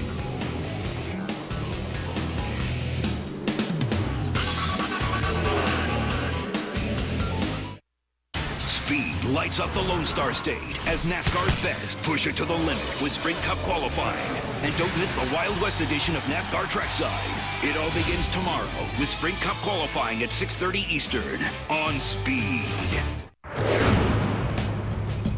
From groundbreaking motocross technology to a leader in ATV innovation to #1 in MotoGP and #1 in sport ATVs, Yamaha is the first name in motorsports. Be the first to get into your Yamaha dealer for a great deal. Then get out and ride. I am a non-attorney spokesperson. So here are the keys. Congratulations, it's officially yours. I'm sure you'll have many happy years here. Except for you, because you'll be gone 3 years from now, struck down by the same disease that got your father. So you won't be around for them. And sadly, it could have been detected early with a simple test, but you didn't have it. Okay, who wants to check out the backyard? For a list of tests every man should have, go to ahrq.gov. Say hello to Xfinity Voice, only from Comcast. It's the home phone service you've been waiting for, with unlimited nationwide calling for $19.99 a month for 12 months. Chat with friends and family all day, every day. Get voicemail you can check online, and 12 popular calling features, including caller ID and call waiting. Plus, get the best call clarity, all for $19.99 a month for 12 months. Get Xfinity Voice now for this incredible price. Call 1-800-XFINITY today. Sprint brings you an inside look at what's happening now inside the NASCAR Sprint Cup Series. Carl Edwards still has the fastest lap of this session, and the most laps run, Tony Stewart, 47 laps. For more NASCAR stats, in-car audio, and live race radio, check out NASCAR Sprint Cup Mobile at sprint.com/speed.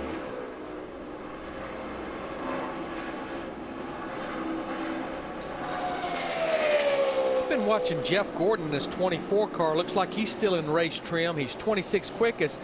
Daryl, I've been watching him. He runs the bottom in 1 and 2 in this particular run here.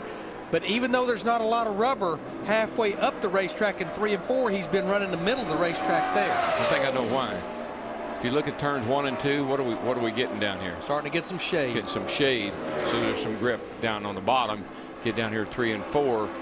Still in the sun, bright sun shining on, a little hotter probably. The car slides up the hill just a little bit more, trying that higher groove. He definitely continued. Now, he moved up a little bit in 1 and 2 that time, but Jeff Gordon, Alan Gustafson, looks like they're still working on race runs with about 30 minutes to go in this practice session. He's run a lot of laps. He's on the 37th lap now, so put a lot of laps down. That usually, normally if you run a lot of laps and you're somebody like Jeff Gordon who doesn't like to do that necessarily, it means you're not very happy with your car. Trying to find something that make the car feel better to you. Dave Blaney driving Tommy Baldwin's car. Third among the go-or-go-homers on practice speed. And as we've told you, there are 9 cars here for 8 spots. Nobody eligible for the Champions Provisional. So one driver will go home tomorrow when qualifying rolls off at 5:40 local, 6:40 Eastern time tomorrow.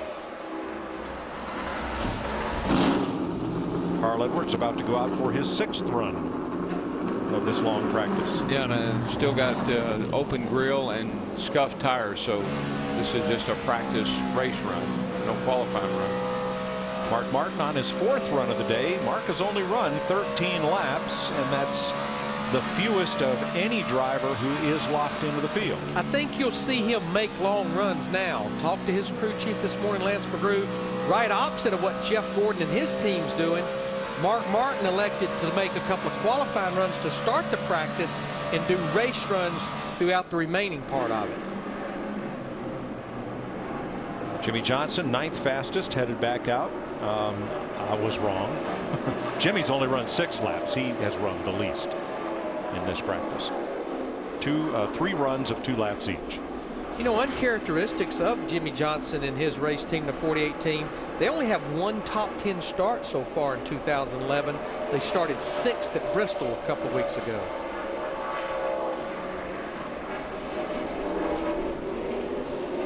Yeah, you know, last year, years before, I've always bragged on how fast that 48 car is. I mean, we'd stand up here and he just put it on everybody, speed-wise.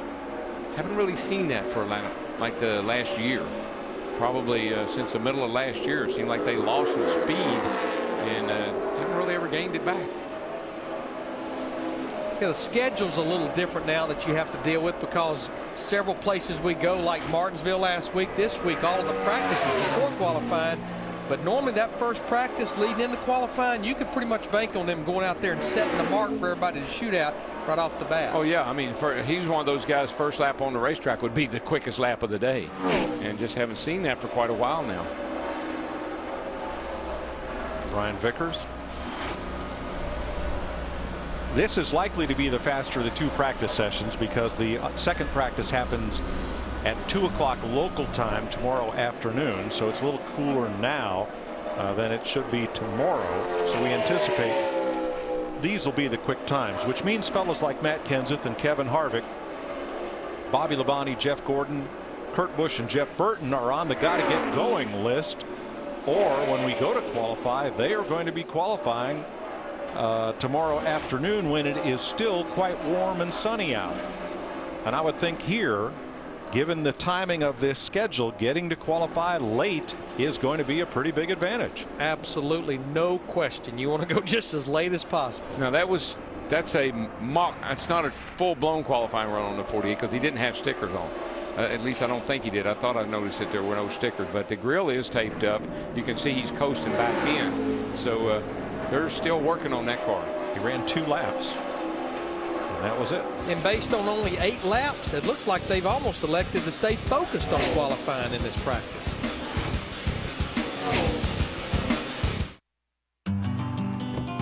I'm back in the saddle again.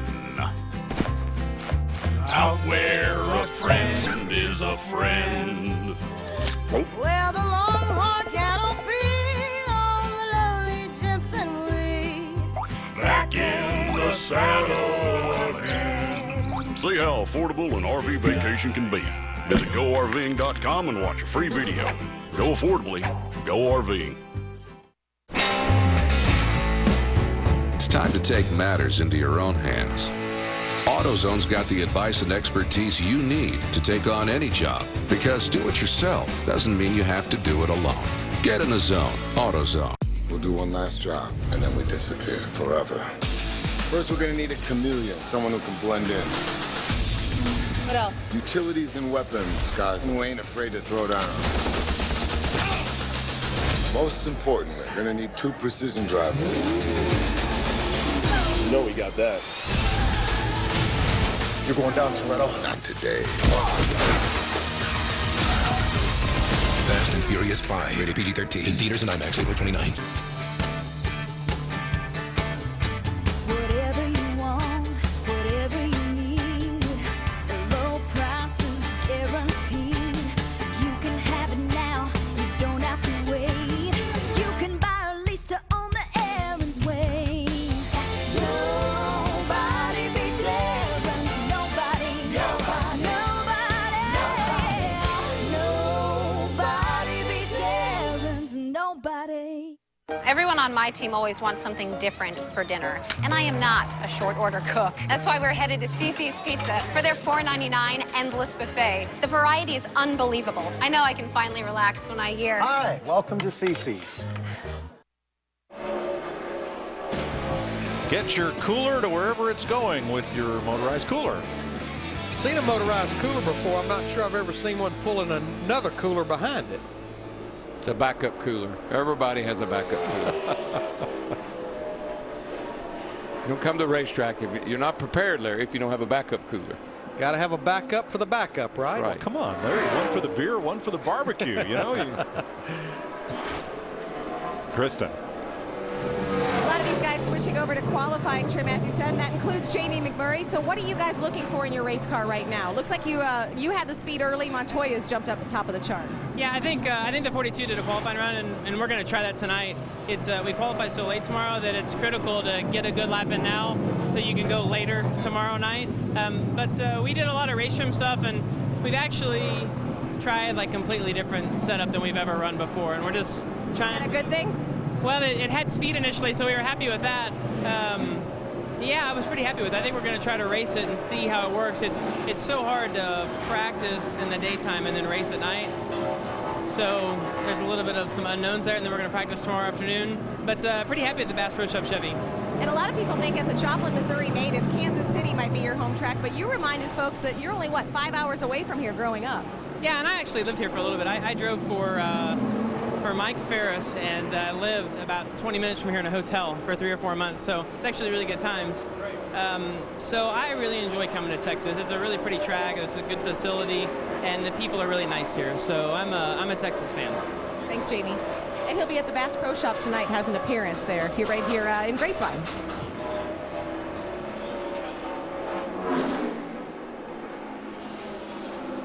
Starting to see a little shaking up in this practice now as far as the top 10. See Kurt Busch jumped up there to 6, Montoya the 3rd, but this is exactly what we anticipated. McMurray just told Krista, now's the time you want to lay down that fast lap, because that means you'll get to go late in qualifying tomorrow. And that's just what they told Jimmy. I bet you get out of the car a few minutes here. We're going to make a couple changes, get this bad boy ready for a fast lap. So he is now 10th quickest, Dick. And the car is pretty good, Mike. Jimmy Johnson is real good in 3 and 4. The car's a bit tight in 1 and 2, so they don't have to change it a lot to get that really good lap.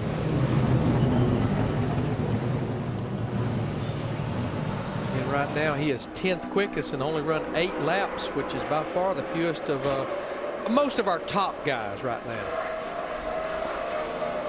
Jeff Gordon still 26. He's run 40 laps. That is the 3rd most of this session, behind Tony Stewart and David Reagan.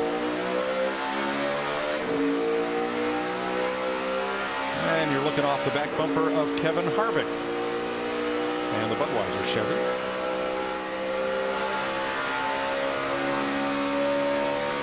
Not only does Kevin Harvick have a knack for being a great closer, another one of those tracks where he has a significant number of starts, 16 starts here and 0 DNFs. He's been running at the end of all 16 of those races here in Texas. Just always seem to me like guys that own their own cars, whether it's a Nationwide cars or whatever they are, trucks, you just learn to take better care of your equipment, because you know that tearing it up costs money.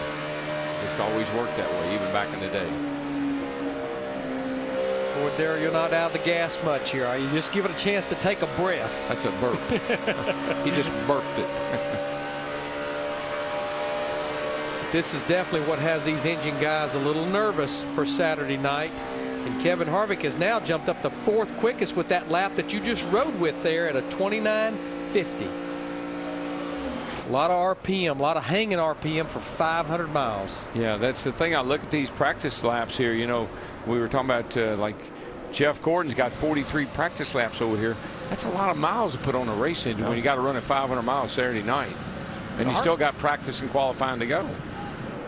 You know, Harb might not be a bad pick Saturday night. He's finished top 11 in 6 of the last 7 races here. So you say he could win 3 in a row? I'm not saying he couldn't.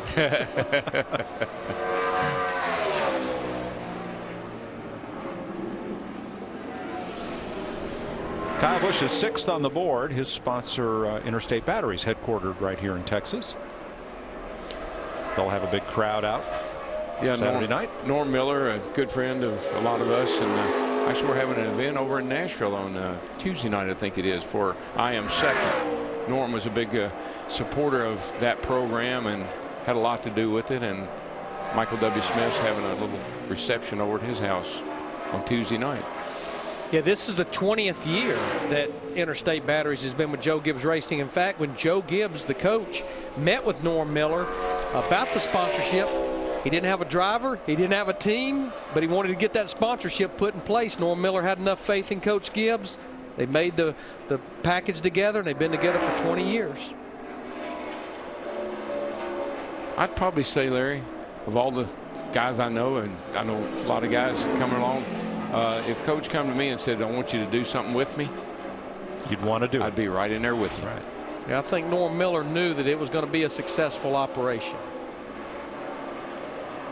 Well, new face at the top of the board for the first time since we started this session, and there he is. The Caterpillar Chevy of Jeff Burton is now the fastest car in this practice by about 1/10 over Carl Edwards. What that puts is 3 of the Earnhardt Childress race engine packages up there in the top 5 right now.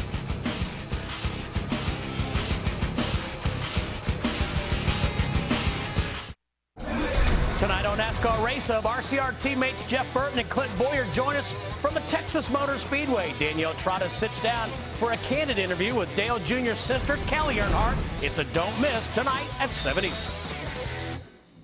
You deserve world-class emergency roadside service. Good Sam Emergency Road Service has performed over 1.5 million rescues to date. Developed and road tested for RV owners who demand the best, we also cater to truck, motorcycle, and passenger auto owners. Good Sam does not charge extra mileage for towing your vehicle to the nearest repair facility. Call 866-GO-GOOD-SAM today and pay just $56 for the first year. That's a savings of 50%. You must act now to take advantage of this exclusive offer. 1-866-GO-GOOD-SAM. Call now. Yeah. Hi, can I borrow some milk? Yeah. Just a second.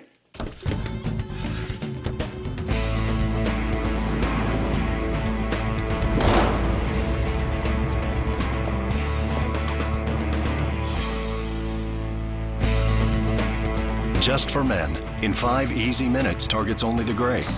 Anything else? Pancakes? Just for Men. Live forward. In today's cars, there's self-adjusting cylinders, self-activating wipers, even self-deploying spoilers. Why not a self-cleaning engine? Next generation Pennzoil cleans out up to 40% of engine sludge. Sludge that lesser oils can leave behind.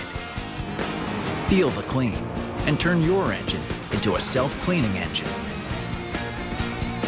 Visit Pennzoil.com for a chance to win a trip to Memorial Day's 2 biggest races. NASCAR and the American farmer are working together to bring us American ethanol, the right choice for the future of our sport, our country, and our planet. It's a brand new race day. As they switch over to qualifying trim, Marcus Ambrose and Martin Truex have jumped up the board. Ambrose to 3rd. Truex's Napa Toyota now 4th quickest. Martin has a pole here back in 2007 when he was driving for Dale Earnhardt Incorporated.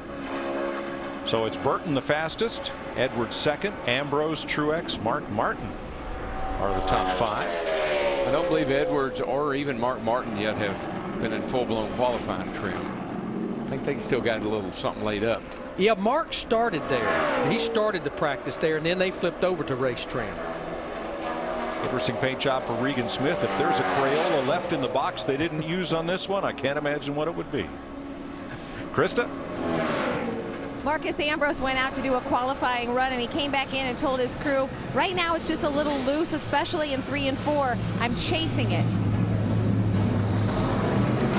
You don't want to be chasing the car at the speed you're running around this 1.5-mile racetrack. Well, let's change that 3 to a 4 because Regan Smith's last lap jumped him up to 3rd on the board. So it's Burton, Edwards, Smith, Ambrose, and Truex, the fast 5.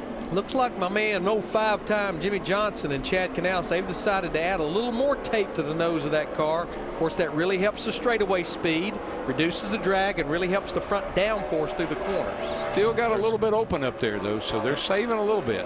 3rd fastest, Regan Smith.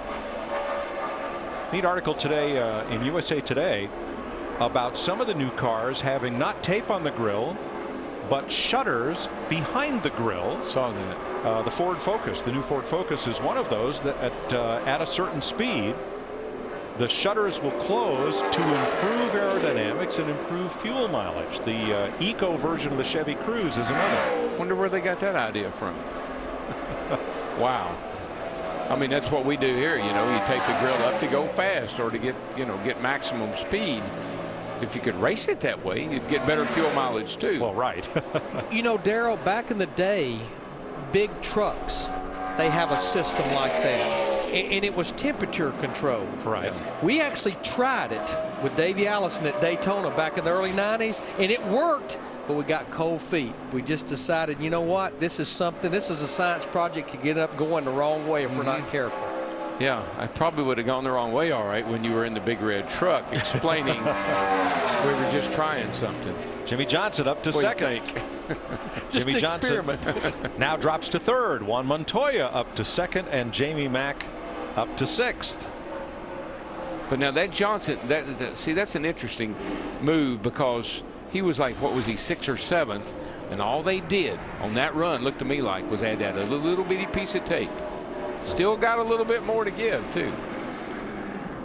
Remember, it's Thursday, so tonight on The Hub, Steve and Danielle get you inside access to the world of NASCAR and preview the 3-wide excitement here in Texas. NASCAR Race Hub is tonight, 7 Eastern, only on Speed. Trevor Bayne looking for speed in this 21 car, 27th quickest. I know we were obviously impressed with what he did in the Daytona 500, winning the Daytona 500, but I was very impressed with him here in the fall. He made his very first career Sprint Cup Series start here for the Wood Brothers, stayed on the lead lap all day long, and ended up finishing a very respectable 17th. Car looks good right now. It's nice and sitting on the racetrack. Got a good look to it. Krista. Mike, one of the last guys to stay out in race trim was David Reagan. So why so long and then making the switch to qualifying trim so late? Well, tomorrow's practice is right during the middle of the day, in the heat of the day, and as hot as it is here in Texas, and we're going to race Saturday night, so we figured that we probably wouldn't learn a lot tomorrow's practice, so we went ahead and decided to switch our UPS freight over to qualifying trim to go out there and see what kind of lap we can make. So was there some thought to not even switch it over at all in this practice session? Yeah, we were talking about it. You know, that would only leave us a set or two of tires tomorrow. You really have to manage your tires here. Tires do wear out fast, and we only get 5 sets for really 2 days. So, you know, Drew and the guys, we talked about it, and it's just so hot out here, but it's nice to see the sunshine out, and the Coca-Cola is going to taste nice. Thanks, David. Yeah, this is definitely our hottest practice day of the year so far. Yeah, I just noticed it, and it had a little sweat on the brow. There's a brow there. It is pretty hot out there. It's 84 degrees right now, and with the wind blowing, it's pretty hot. Landon Castle, 24th fastest. He did that on his 10th lap of 12 that he's run. Dale Jr. up into the top 5. This 09 car with Bill Elliott running about the first 3 or 4 races, Landon Castle in it now for 2 or 3 races. It's locked into the top 35. They can think about racing on Saturday night. Go back to Trevor Bayne as we watch Carl Edwards in the 99 car. Right now, Carl is 4th quickest. Trevor, in that race in the fall, he had to go to the rear of the field to start that race because of a transmission change. So that even made that run even more impressive. Did you see old Carl in there working that wheel, Mike? Yes. I mean, he was. I love it. He gets those elbows. I think if a guy would pull up beside him, he'd probably hit you with that left elbow sometime. He's got it stuck up in the air so high. So right now, all of the top dozen in this session, except Carl Edwards, have just run their fastest lap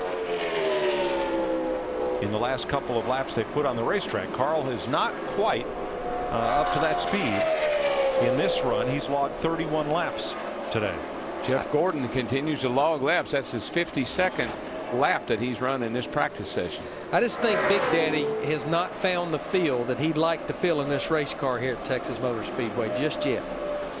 Landon Castle jumped to 5th in the 09. Wow. And that is we know how much engine can make a difference here, as well as your driver being able to drive it down in the corner at over 200 miles an hour. But that is the Hendrick engine package in that 09 car. You know, about 10 minutes ago, Kyle Busch was 5th fastest. Now he's not even in the top 15. Things change fast. See them all lined up on pit road, ready to make that little practice qualifying run.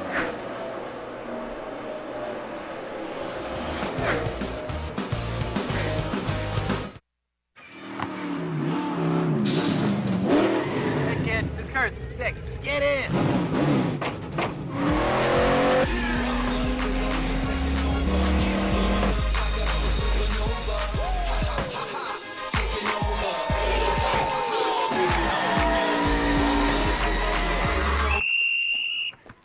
Gotta win.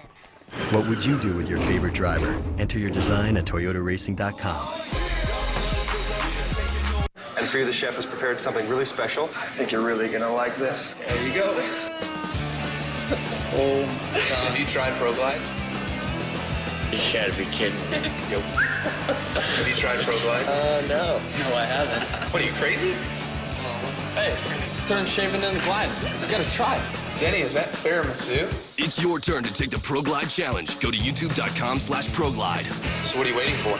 Nothing now. Okay, hold your line. Hold your line. Middle is good. Shoot the middle. Clear the bottom. You got it. You got it. Oh, no.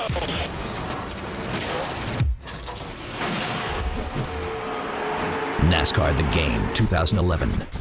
Okay, buddy, you okay? Yeah, I'm okay.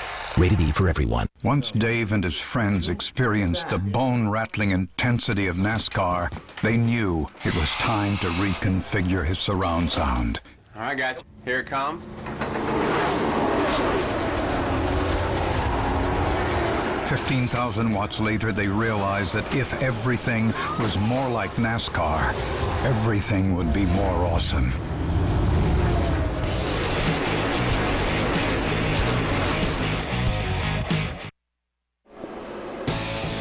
Speed's presentation of NASCAR Sprint Cup practice in Texas is brought to you in high definition by Funai. Funai, fun and innovative. Experience more at FunaiAmerica.com. David Rudiman jumps into the top 5 with a lap of 29.31, fourth fastest. By far now is the fastest Toyota. The other Toyota in the top 10, see Joe Logano there in the 20 car, is 9th. I'll tell you, there's two guys that just keep putting laps down. No, this Carl's out there still, but Jeff Gordon and Tony Stewart. Man, they're at 60 laps. Well, I guess Tony was on his qualifying, but he ran 60 practice laps. And that last one paid off for him, 29.079. That's the fastest lap of the day. And maybe that's what Jeff Gordon's thinking. You know, run all these practice laps. When I get ready to go, I'm going to be able to go fast. And remember the imperative here for these teams. The order of practice is the inverse of the order you qualify. So the fastest goes last when it's apt to be cooler, and the track is apt to be faster. And that would include this practice tomorrow, but it is right smack dab in the middle of the day. I don't see you being able to run quicker tomorrow during that practice than you can run right now. Here we go. Well, perhaps encouraged by Stewart's run, here they all come. Well, that in time. Well, that too. And here's JJ. 3.5 minutes left to go in this session. So JJ Yaley in the Red Line Oil Chevy has not yet been on track to practice. They were, or actually he's run one lap, saving their tires toward the end of the session to try to cut as quick a lap as possible. Now the fastest go or go homer, my old buddy Mike Skinner, is 28th quickest in that 60 car at a 29.85. The slowest go or go homer is Travis Kvapil in the 38 car right now. And as we pointed out, one driver will go home. There are 44 cars in it here in Texas. I'm watching these guys there. They're stopped down here on pit road waiting for an opening, but that's just something that you elect to do. A lot of these guys are pulling out of line and blowing back because we're running out of time here. You can't sit there very long. Daryl, I think two things. The draft would definitely play a role here to some degree, and a distraction of someone out there in front of you trying to run 200 miles an hour. And we're getting big changes in the top 5. Greg Biffle is now second fastest. Matt Kenseth is fourth quickest. So 2 Fords up into the top 5. That pushes Carl Edwards all the way down to 11th. We talked about that practice tomorrow. Right now it's 83 degrees. It's expected to be around 88 degrees tomorrow, but as Daryl pointed out, the biggest difference is, forget the ambient, we've got all the shade in turn 4 down through the middle of turn 1 and 2. So with 2 minutes to go in this session, you think this top 5 is going to see some more changes? Well, I just saw like Kyle Busch. He was on a fast lap. He ran up on the back of the 32 car, had to slow down. So that's what you're going to deal with all this traffic out here. Jimmy Johnson now 9th. See if he can break back up into the top 5. There's a good chance he may pop up there. I don't know if he'll better that 29.07, but I believe he might. get up there in the top 5 with this run. I believe you'll bet her, Larry, because I don't think they've ever given it all she's got. J.J. Yaley now quickest to the go homers, and here goes Johnson to 4th. 4th fastest for Jimmy. 29th for J.J., but first in class, if you will. And even at this 1.5 mile racetrack at these speeds, I'm seeing less than a half a second between 1st and 25th right now. Well, yeah, you can tell these guys are in qualifying trim because the times are just hundreds apart. Jamie Mack, 2nd fastest to Tony Stewart now. So it's Stewart, McMurray, Biffle, Burton, and Johnson, the top 5.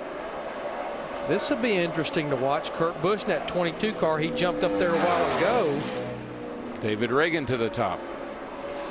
29.06 in that 6 car. Quickest of the day. Let's see if what for Reagan. Here comes Kurt. See what he's got. 11th. Out of 4. 11th for Kurt Busch. Montoya has just started a lap here. Guys that are out there, there's no one else lined up on pit road. They'll get about one more lap before we see the red and the black flag. Clint Boyer trying to jump up the board, and he does to 9th. 29.27 for Boyer. There's Montoya as we watch Mark Martin still making race runs. Montoya jumps up to 3rd quickest at a 29.14. And that may be the last best lap of the day as Martin Truex jumps up to 21st. Practice is over. That made my head spin. Casey Mears crosses the line at the flag. He's the fastest go homer. Michael McDowell 2nd quick, and J.J. Yaley fastest in that group. And we'll be right back with more from Texas Motor Speedway. Up next, we'll catch up with struggling RCR teammates Jeff Burton and Clint Boyer. Plus, Kelly Earnhardt shares her experience running junior motorsports and what the future might hold for Dale Earnhardt Jr. NASCAR Race Hub is next, only on Speed. In every automatic transmission, there is one letter that matters most. And with Lucas Automatic Transmission Fluid Conditioner, you can ensure that the D will do its job to the letter every time. Lucas Automatic Transmission Fluid Conditioner contains a special blend of additives, which improves the quality of any transmission fluid and extends the life of your transmission. All to keep you moving in the right direction. Isn't going forward the whole idea? Available at fine automotive retailers nationwide. Truth is, most motorcycle insurance costs about the same. What's not the same is the coverage. Now you can get the Allstate protection you need for a price you can afford. Dollar for dollar, nobody protects the rider better than Allstate. Everyone on my team always wants something different for dinner, and I am not a short order cook. That's why we're headed to CiCi's Pizza for their $4.99 endless buffet. The variety is unbelievable. I know I can finally relax when I hear. Hi, welcome to CiCi's. Hi, I'm Otto Williams from Money. I want to go into cities and towns that have something that is completely unique to America. Station Houston, this is Larry. Get her nine. Only in America with Larry the Cable Guy on history. Visit your participating Bay Area Les Schwab Tire Center for the spring tire sale and enter for the chance to win a trip for 2 to Las Vegas. Les Schwab Tire Center, doing the right thing since 1952. What happened that night? What happened? Hubert! Oh, you could give a guy a heart attack. What are you doing? I'm doing jumping jacks. What do you think I'm doing? I'm sleeping in your laundry. Wait, it's taking this long to download my movie because you're napping? No, it's taking that long because I'm Uverse. Get Xfinity from Comcast. It's twice as fast as I am. We're done here, right? I'm pretty sure we're done here. Uverse's old phone wires can't handle what Xfinity can. Visit Xfinity Can to learn more. We could go over to Pizza Hut Park and watch FC Dallas host the Colorado Rapids. You folks that aren't in Dallas are going to have to watch it on Fox Soccer. Pre-game coverage begins on Fox Soccer tomorrow, 8:30 Eastern Time. Down to Dick Berggren. With 5-time Jimmy Johnson, have you now gotten everything there is to get out of that car? Nah, there's always more you can find.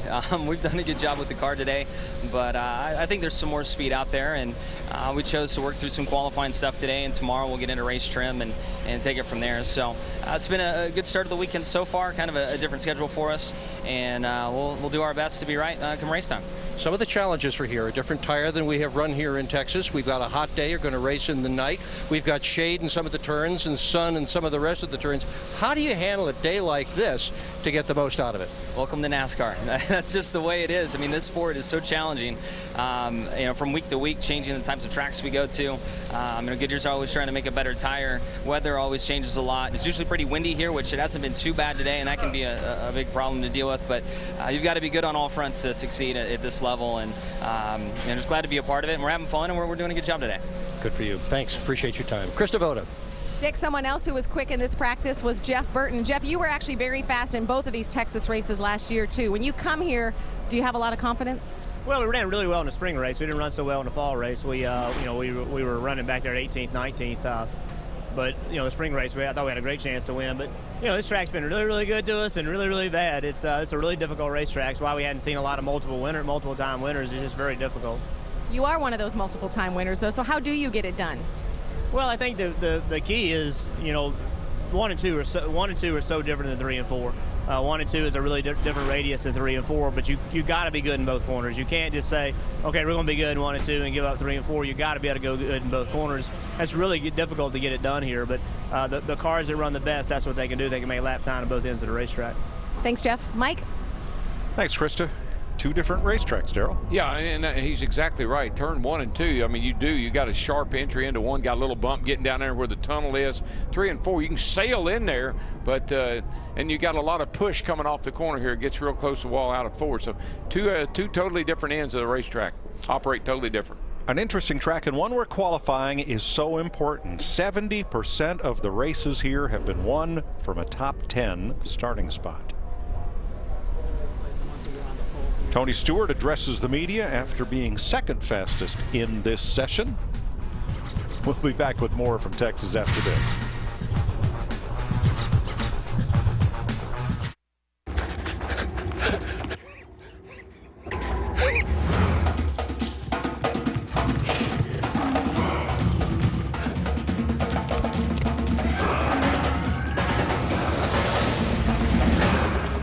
Speed training. It's how Advanced Auto Parts trains our staff to get you the right part even faster.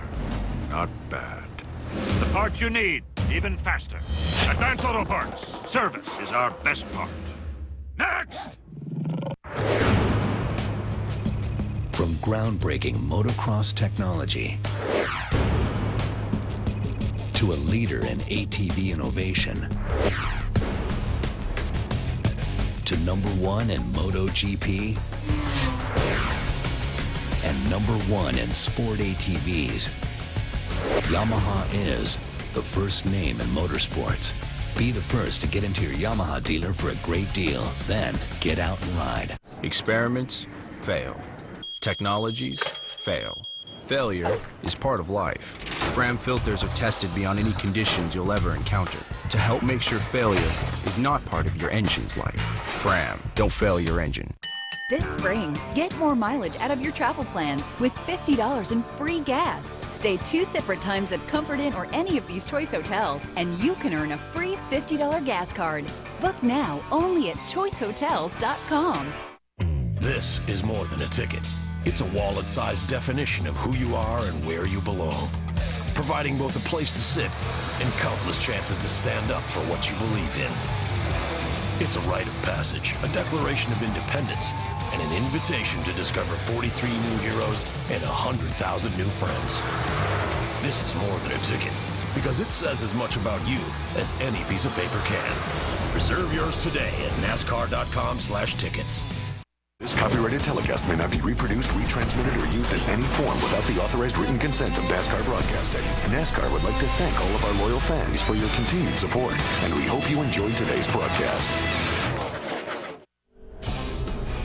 Sprint Cup practice is over. There will be another practice tomorrow at midday. We expect those times will be slower.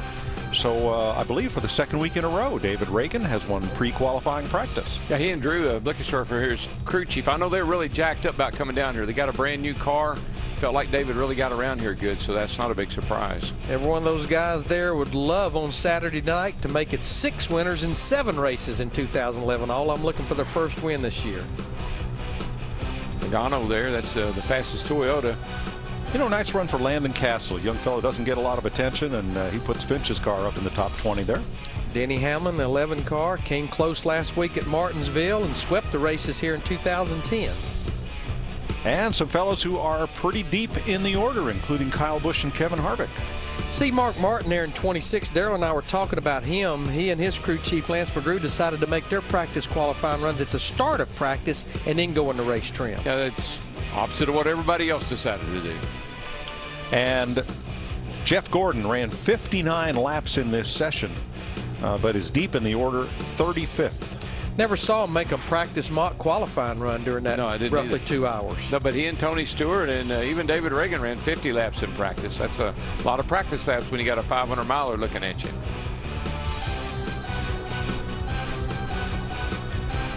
So David Reagan has won practice for Roush Fenway Racing.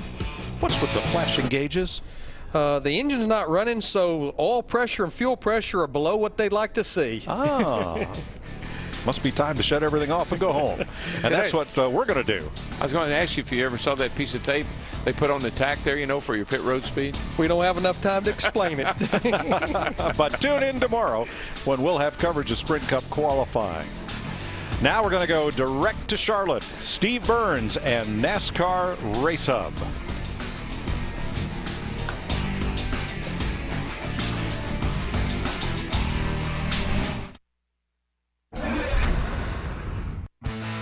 Let's go out there and have some fun. Texas style. And there they go. Giddy up. There's a wild game of chase getting primed in the Lone Star State. Randy Pemberton will get you ready for the slugfest, and Chris Devoto joins us live tonight with the latest from Sprint Cup practice. Dale Jr.'s sister, Kelly Earnhardt, sits down with Danielle Trotta. Wait till you hear what she's revealing about her brother's life. 2 top 10 finishes in a row, not too shabby for the 33. Clint Boyer is here, and so is his teammate, Jeff Burton, who has a different story.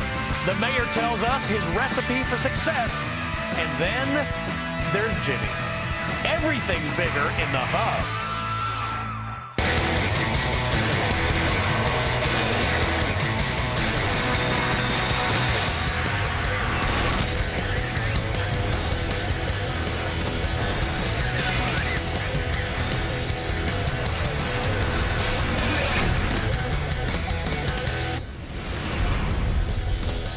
NASCAR Race Hub is presented by Mobil 1, the world's leading synthetic motor oil brand. Hi, everyone. Welcome to NASCAR Race Hub. This weekend, the NASCAR Sprint Cup Series teams race under the lights on a Saturday night at the Texas Motor Speedway. Now, Sprint Cup practice has just ended on the 1.5 mile. We'll have a live report from Chris Devoto in just a minute. Up first, let's see how some of the newsmakers fared in practice. Now, Jeff Burton picked up his first career NASCAR Sprint Cup win in 1997 at Texas, needing a great run there. Mired deep in the standings. We'll talk to him coming up. He was 6th overall. Greg Biffle, hard to believe that Biff is 20th in points. He's hurting too, but he could get healthy this weekend. Biffle has a win and 4 top 5s there. He was 5th. Now, Denny Hamlin, there he is, the 11. He won both races 1 year ago at Texas, coming off a disappointing 12th place finish at Martinsville. Hamlin just 20th. And Junior Nation is excited about Earnhardt's near win at Martinsville last week. And like Jeff Burton, Earnhardt Jr. also picked up his first Cup win at Texas in April of 2000. Jr. 13th overall. Let's look at the top 10 overall speeds in practice. Keep in mind the Sprint Cup teams have another practice tomorrow before qualifying. David Reagan was the fastest. Tony Stewart ran the most laps, 61 in this practice. And with that, time to welcome in our great friend, the lovely and talented Chris Devoto. Chris, I was just watching practice now. Jimmy Johnson, coming out of Martinsville, he was penalized for that pit road speeding penalty. He was critical of NASCAR, then apologized. What do we think about the 48 this weekend? Yeah, you know, I think that he's a little more subtle here at the racetrack. After apologizing, he said that he obviously misspoke when he thought which segment it was in. They were very good in practice, as expected, and you know, they've been very good at Texas. He is a former Texas winner, but he has been a bridesmaid here at Texas in the last 3 spring races, so they feel like they have some unfinished business to do. I was actually up at their shop on Tuesday. Pit stop practice was going hot and heavy. Chad Knaus told me he was busier on that Tuesday than he's ever been. Now, Krista, we had Greg Biffle on the show last night, and he admitted that they've had a disappointing start to the season. Yeah, you know, they really have, because they've had good race cars. It's that they have such high expectations and high results expected, and then when they don't deliver, it's actually devastating for him. Speaking of devastating, that's what this race was last fall when he led 224 laps here and then suffered a mechanical issue. He still finished top 5, but he said that race still burns a hole in his back pocket. They also were very good here in practice today. After they changed over to qualifying trim, they were up in the top 5. Now, Krista, speaking of that 16 team, we've seen them struggle with pit stops. They've had yet another change in the gas man position. I understand Ryan Dextrays is going to take over that function, and the 11 team has a change as well on pit road. Yeah, you know, it's funny, Steve, because this is the place, Texas, last fall, where that big crew chief swap between the Hendrick teams happened. Well, we're seeing some small changes already. Every team trying to get the right pieces in place to make the chase. For Greg Biffle in the 16, Ryan Dextrays took over as the gas man last week in Martinsville for the team. He actually got a warm-up. He gassed the 32 car in California because Ryan is now in the position they wanted him in ever since that off weekend. For Denny Hamlin, he was very critical of his pit crew last week in Martinsville. They have made a change, a new front tire changer, and if you saw the last stop last week in Martinsville, you saw a Home Depot uniform. That was one of Joey Logano's crew members who filled in last week. They're now going to use a front tire changer from their nationwide team. Nick Krizminich will be the front tire changer for Denny Hamlin here in Texas. Now, Krista, we've worked together a long time, but I've never seen you perspire, yet it is hot at the Texas Motor Speedway. Well, yeah, I do. I actually glisten. I don't sweat, I glisten. Yes. But it was 80, and I'm doing that right now. It was actually very hot for this practice, and this practice was held from 4 to 6 local time, so I mean pretty late in the afternoon, but it was brutally hot. At least our hottest day that we've had so far. We know hotter days are coming, but even the teams, the drivers were talking about it. Casey Kane had a little bit of an engine issue to start the practice. He was stuck in his race car without any airflow. He said it was brutally hot. His head was covered in sweat, and it's only going to get worse. 88, but we're so glad the sunshine is finally here. All right, we'll take it. Thanks, Krista. I'll see you tomorrow morning. Sounds good, Steve. Thanks. All righty. Still to come, drivers compare the mile-and-a-half tracks on the Cup schedule. Every track is different. Everyone's got its own personality. They all might look the same, but they're very different. And Clint Boyer will be dropping by. He weighs in on his chances of finding victory lane.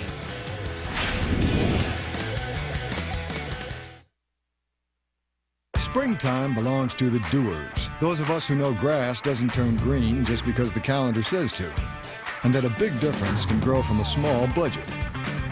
For those of us with grass on our sneakers, dirt on our jeans, and a lawn that's as healthy as our savings, the days are about to get a whole lot greener.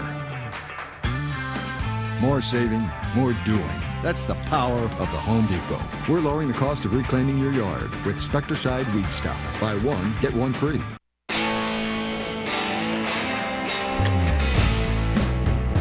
It's time to take matters into your own hands, especially when a little work can mean big savings.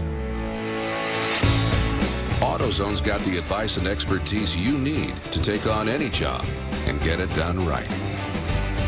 Because do it yourself doesn't mean you have to do it alone. Get in the zone. AutoZone. In 44 days. Have you ever? No, I have never. Don't miss the NASCAR Sprint All-Star Race live on Speed. You ready? Ready? Green flag, green, green.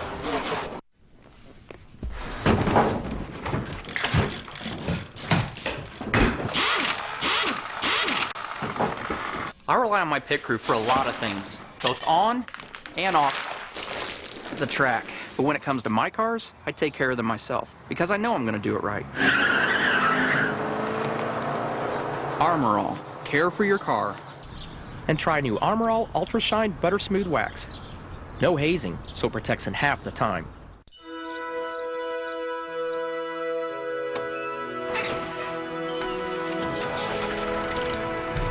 Introducing a renewable energy solution that will forge new opportunities for the American worker, as well as advance our nation's energy independence.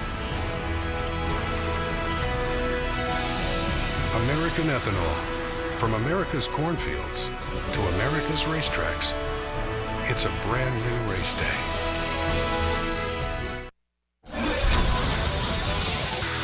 NASCAR Race Hub is presented by Mobil 1, the world's leading synthetic motor oil. Put some NASCAR in your car with the One, Mobil 1.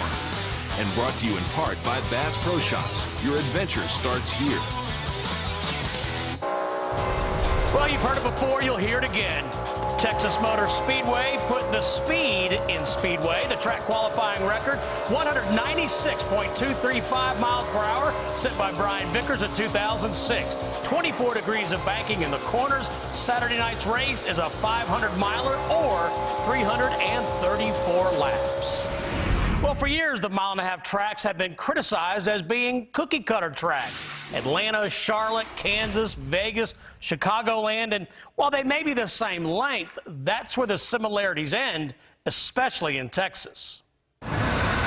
Texas is different from the other mile-and-a-half tracks for a couple reasons. Number one, it's a huge event. I mean, there's so many fans there, and it has a certain feel to it. It's almost like Daytona or Indianapolis. And the second thing for the drivers is it has these real big transitions from the flat straightaways into the bank corners. So you drive the car a little bit differently down the corner. I mean, all mile-and-a-half tracks are different. You know, they're all relative, but they're all different. You know, Texas drives nothing like Charlotte, which drives nothing like Atlanta. People say they look exactly the same. They're not even close. On paper, Texas and, say, Charlotte look identical. They're very different. Charlotte's got 1 and 2 is a lot different than 3 and 4. Texas, the corners seem like they're a little bit tighter with a little bit more banking. The two that are probably the most similar are Kansas and Chicago. They build, but I mean, it really, with the bumps and the pavement war and all that stuff, it's really kind of all by itself. I compare the surface kind of like California is right now, and the track, it reminds me of Chicago a little bit, but they're really all different. They're all unique. I would say that the biggest element Texas has that a lot of tracks don't is just the smooth corner entries and exits. There's not a lot of banking to hold you on entry and exit, but you find it in the center of the corners. Every track is different. Everyone's got its own personality. They all might look the same, but they're very different. And my bench racing buddy, Randy Pemberton, is here. And Randy, I understand the criticism that the mile-and-a-halves look the same, hence the cookie-cutter label, but they couldn't be any more different in terms of how they race. No, there's no question about it. They're much different. All three, the Atlanta, the Charlotte, and then the Texas, they look the same from the aerial view, Steve, but they're certainly not. And particularly Texas, the one thing that the drivers and the crew chiefs fight there is the way the banking is, particularly in turns 1 and 2. It's high speed going into turn 1. Some of the fastest speeds all year will be this night race here at Texas. And the banking kind of it falls away a little bit in turn 1. So you don't want to be too loose. In the middle, the car presses into the racetrack. Coming off, the banking falls away a little bit. If you hear the crew chiefs, particularly, they'll say it's 2 of the hardest turns to set up for, and if you can't get through 1 and 2, it'll ruin your race. And as you mentioned, it's a very difficult track to gain mechanical grip because you said they're different at opposite ends. Also different, a couple things come to mind, Randy. It's going to be hot down there, 91 degrees, high temperature, but it's going to start. This is the latest start we've ever seen at Texas Motor Speedway. The majority of it will be run under the lights. Yeah, and I'd say early on, a couple of things you think about is the driver comfort area. I mean, you have to think about what kind of shield these guys are going to be running, and also what they put on top of the windshield. Of course, early on with the sun going down, is that going to be an issue? But yeah, when you talk about Texas, I mean, it's going to be extremely fast. I would not be surprised if we saw speeds in the neighborhood of 207, 208 later on in the night on fresh tires. That is wicked. That's hauling the mail is what it is. Absolutely. Want to speak specifically to Trevor Bayne. You know, he wins the Daytona 500, and everybody says, well, not everybody, but a lot of people say, oh, he's going to run the whole schedule and run for points. And I think they made a smart decision to keep his schedule the way it is. 17 Cup races, run the full nationwide schedule. And I think although he's talented, he's learning how tough the Sprint Cup Series is. Yeah, I think there's no question. I don't know that he thought it was going to be any different. I think the fans were in hopes of we have another star coming. And yeah, this series is way difficult. There's no question about it. But when you talk about Trevor Bayne, now if he's going to jump back up there and do some damage, I think a 1.5 mile, 2 mile track, it may just work because because, as we were talking about before the show, he finished 17th there at Texas last year, and boy, we all stood up and took notice. So that's not an easy feat. Yeah, at a tough racetrack. He finished 17th. Well, Randy, we're going to go to the Wayback Machine, not that far back, actually. Our Mobile One winning performance moment. How about Dale Earnhardt Jr. winning his very first Cup race at Texas Motor Speedway in April of 2000? Wow, no question about it. Dale Earnhardt Jr., look how young he looks there, was ready to take on the world, and of course he had a lot of success there. And don't you know, everybody is hoping that he pulls off another win in Texas here this Saturday night. Hey, you know, he's gone on to win 17, 18 Cup races, and we forget, you know, yeah, he's in a dry spell, but the kid won 2 Busch Series championships. Look, he's a great competitor. He's a great driver. Now, everybody's thinking, well, because of the run that he had at Martinsville, that he's going to go on and maybe win Texas. And, of course, on the radar is Talladega next week. Everybody talking about him there. But let's not put the cart before the horse. They're gaining on it. They're getting better. He's got an 8th place finish this year. And they also at Martinsville, he said, look, we're an 8th or 9th place car. So they weren't quite a 2nd place car, but he finished 2nd. I think if he comes out of there with a top 10 or top 12, he's going to feel very good. He hasn't been that good there lately, Steve. To your point, after the race in Martinsville in the media center, he was asked, are you back? He said, I'm not sure I'm back. He's only got 1 top 10, Steve, at Texas in the last 8 races. So, you know, hopefully he'll get it done this weekend. All right, more with Randy coming up. But up first on the hook, Clint Boyer joins us from Chevy Day at Texas Motor Speedway. We'll ask him about inconsistent performance at RCR and how they can turn things around. Everything is bigger in Texas, including a history of wrecks. We'll take a look at some of the big ones in tonight's top 5. Who made number 1? Find out when the hub returns. It's 2011. Wonder where the Durango's been for the last 2 years? Well, it toured around Europe, getting handling and steering lessons on those sporty European roads. It went back to school, got an advanced degree in technology. It's been working out, more muscle and less fat. It's only been 2 years, but it's done more in 2 years than most cars do in a lifetime.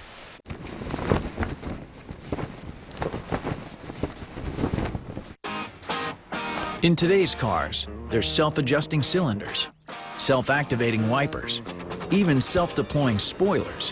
Why not a self-cleaning engine? Next generation Pennzoil cleans out up to 40% of engine sludge.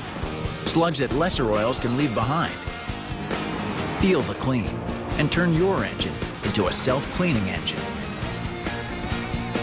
Visit Pennzoil.com for a chance to win a trip to Memorial Day's 2 biggest races. Fiber One Chewy Bar. How'd you do that? Do what? You made it taste like chocolate. It has 35% of your daily value of fiber. Tasty fiber, that's a good one. Okay, read her mind.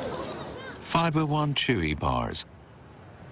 Classic Industries, America's first choice in restoration and performance parts for Camaro, Firebird, and Trans Am, Nova, Impala, GM trucks, and Mopar. The largest inventory, fast shipping, and low price guarantee. For a free catalog, call 1-888-46-CATALOG.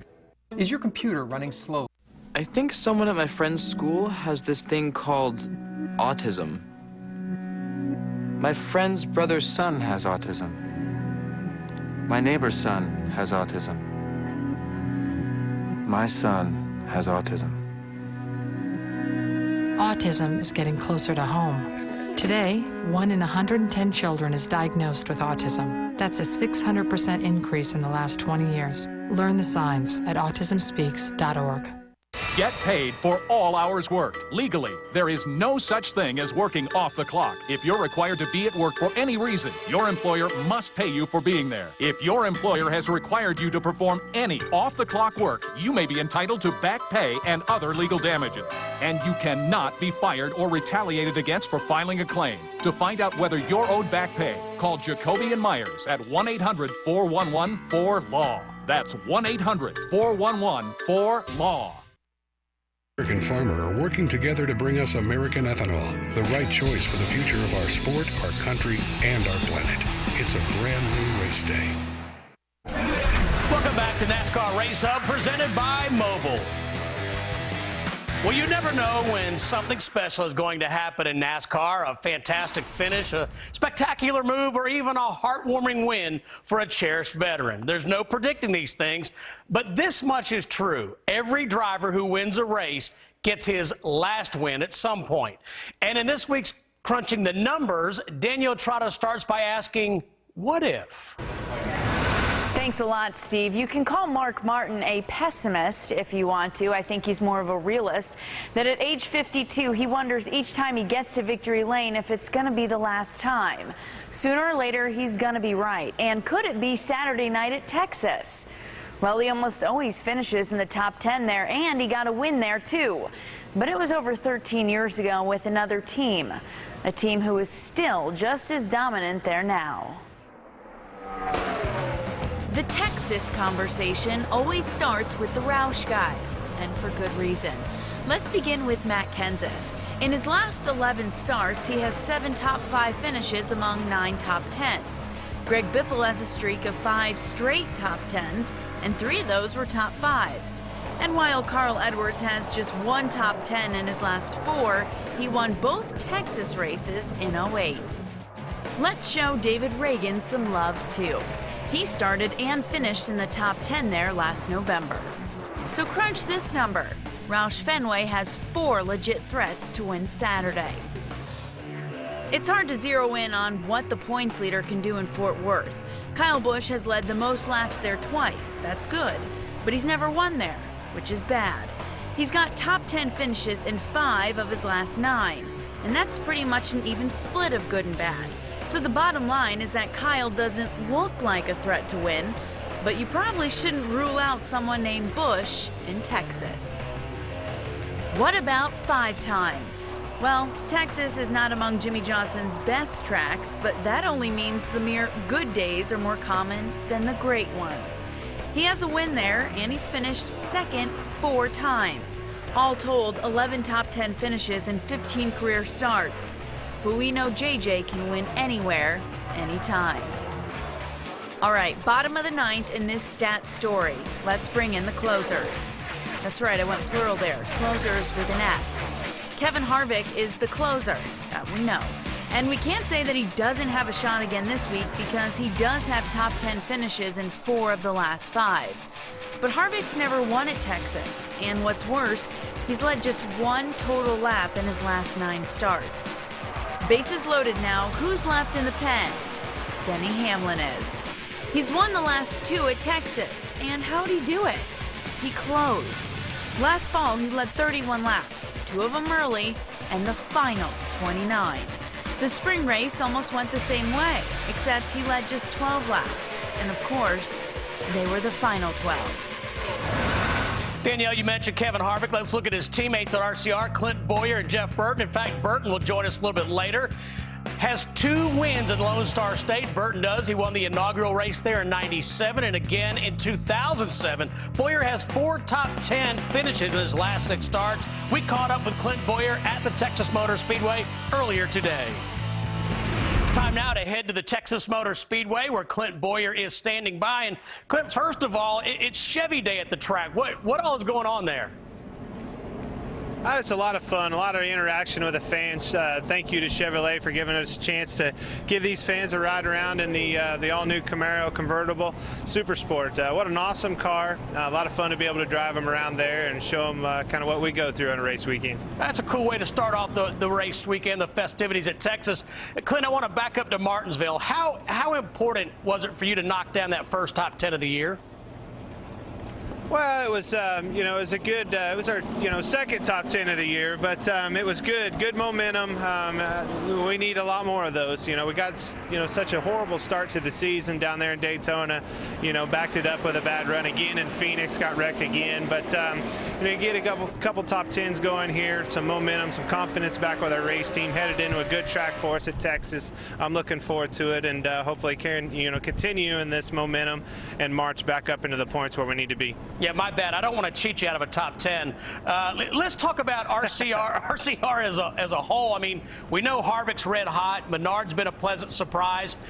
Jeff Burton, the 31 team's been struggling. Where do you see yourself in all of that, and why does it seem to be so all over the place for RCR? Well, I think, at the end of the day, our quality of our cars that we're bringing to the racetrack are good. You know, Burton's had horrible luck. I've had a lot of bad luck. We're starting to come in, you know, to our own with our 33 team. You know, the Cheerios Hamburger Helper Chevrolet, I look for it to be strong again this weekend. We led laps, was competitive last weekend. Things are looking back to the way they should be for us. Kevin Harvick, you know, he's showing, you know, our strength at RCR when everything goes right. I mean, he's doing everything right, obviously, when the time's right. You know, that's what we all got to get to doing, and hopefully we can do that, you know, continue the winning ways for RCR here at Texas. You know, Clint, you guys made the chase, which was fantastic, and obviously after the penalty at New Hampshire, you guys were out of it. When in the offseason, did you look at a specific thing or some things as a priority? You know, how can I get better? How can this team get better? Well, yeah, absolutely. I mean, we look at a lot of things, but you know, you just got to continue to work as a team. The strengths in the, you know, in the people. We're very fortunate to keep all the same people intact on our race team, and I think that's where our, you know, our main, you know, our speed and our finishes and our good runs come from is having, you know, great people surrounding you. I mean, that's where your success comes. Clint, I'm not sure if you watch the Race Hub regularly, but we've got one of your cars here behind me. I'm not sure if it's going to fit in the overhead on US Air tomorrow. Do you need me to bring this one to Texas?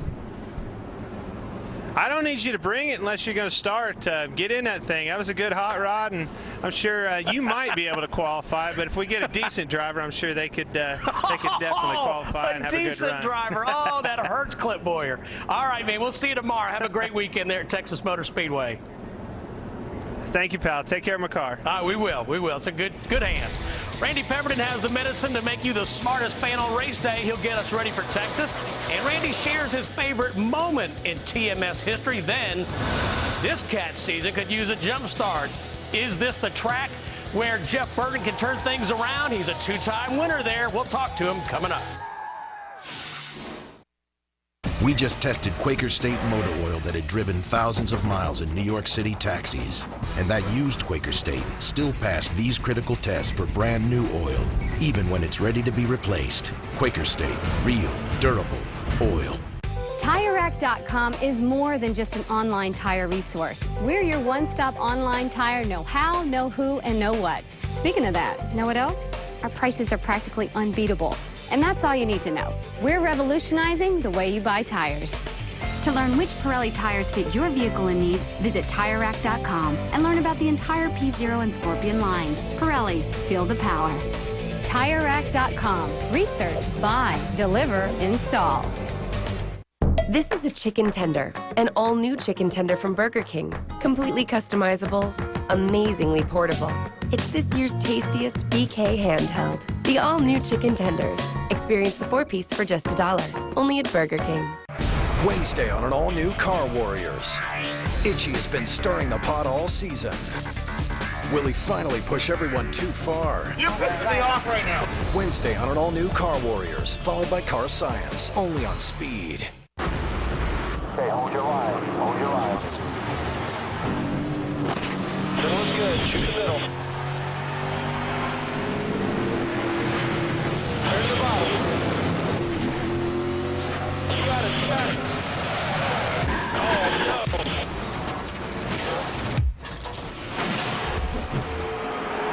NASCAR The Game 2011. Okay, buddy. You okay? Yeah, I'm okay. Rated E for everyone. Everyone on my team always wants something different for dinner, and I am not a short order cook. That's why we're headed to CiCi's Pizza for their $4.99 endless buffet. The variety is unbelievable. I know I can finally relax when I hear. Hi, welcome to CiCi's. We just tested Quaker State motor oil that had driven thousands of miles in New York City taxis. And that used Quaker State still passed these critical tests for brand new oil, even when it's ready to be replaced. Quaker State, real, durable oil. Let's go racing, boys! Texas style! They'll be coming to the white flag this time. Hamlin delivers on time. He wins in Texas. Matt Kenseth, your race leader. Hamlin trying to back up. And Denny Hamlin is going to make a statement. You're going to have to come through me. Well, no doubt, Denny Hamlin was the man at Texas Motor Speedway last year, winning both races and leading 131 laps total in all of his starts there on the mile and a half. And Randy Pemberton is back with us. And Randy, you know, Denny Hamlin said it going into Martinsville. He felt a sense of urgency. He won 3 in a row going into that race. And I think actually a 12th place finish was a disappointment. Oh, there's no doubt about it. You know, after winning 3 in a row. And I think, you know, him going to Texas after winning 2 there, he was entertaining after the race was over at Martinsville, talking about the team and what they should do and fuel mileage and all that stuff. If he doesn't come out of Texas with a top 5, I mean, I'm not sure what's going to happen, but it will certainly be entertaining. There's no reason in the world that he shouldn't go and contend for the win at Texas. Yeah, he was awfully frustrated after Martinsville. Randy, you talked about how wild Texas is. Who could forget? Very first race, very first lap, April of 1997.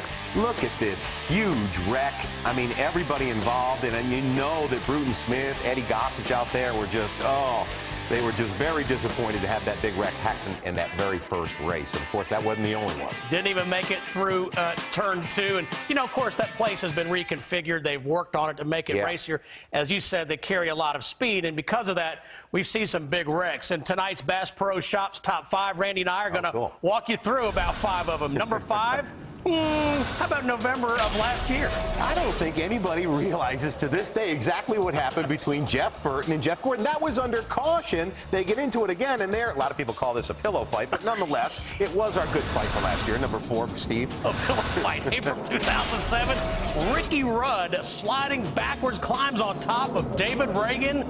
We've got another angle. Take a look at this. Yeah, you haven't seen many of those at Texas, that's for sure. Ricky Rudd, one of our great performers of the past. Number 3, Steve-O. April 1997, Ernie Irvan in the back of Greg Sachs, who was very slow in the race. Of course, and then Jeff Gordon goes and hits Ernie Irvan. Number 2, October 2004. This was a scary one, Randy. David Rudiman and Bill Lester. Rudiman in the blue, Lester in the red. Oh, my gosh. That is one of the biggest, most vicious licks I have seen at any racetrack ever. And you see it right here with David Rudiman getting out of this car. Man, that was scary, Steve. Fortunately, both Lester and Rudiman okay. Here's the one everybody remembers. Michael McDowell in April of 2009. Over and over. And for him to walk away, it validated the COT, and in a roundabout way, it validated Michael McDowell, because I'll tell you, a lot of people gave him a lot of credit for being able to come back from that. He was on every TV show across America, became a household name after that wreck. Amazing seeing the parts fly off of that. We need to talk about Carl Edwards. 3 wins at the Texas Motor Speedway. He is so good on that racetrack. Yeah, and a win at Vegas as well. I mean, this guy could be the guy to beat out here. I think, all in all, I have to look at Carl Edwards as well as the 29 car of Kevin Harvick. But I think I'll give Carl the edge out here. I think he's the guy to beat. They have the Ford engine going really, really well right now, and I think he's going to prove that out even in qualifying. He's going to be up front. All right, Randy, great stuff. The Ford FR9 making big steam, and so is Race Hub. Yeah. Up next, we head to the Texas Motor Speedway and go trackside with Jeff Burton. It's been a rough start to the season for the 31 team. How will his crew bounce back to make a run of the chase? Plus, after Dale Jr.'s second-place finish at Martinsville, we sit down with his sister Kelly to find what lies ahead for Junior off the track. Stay tuned.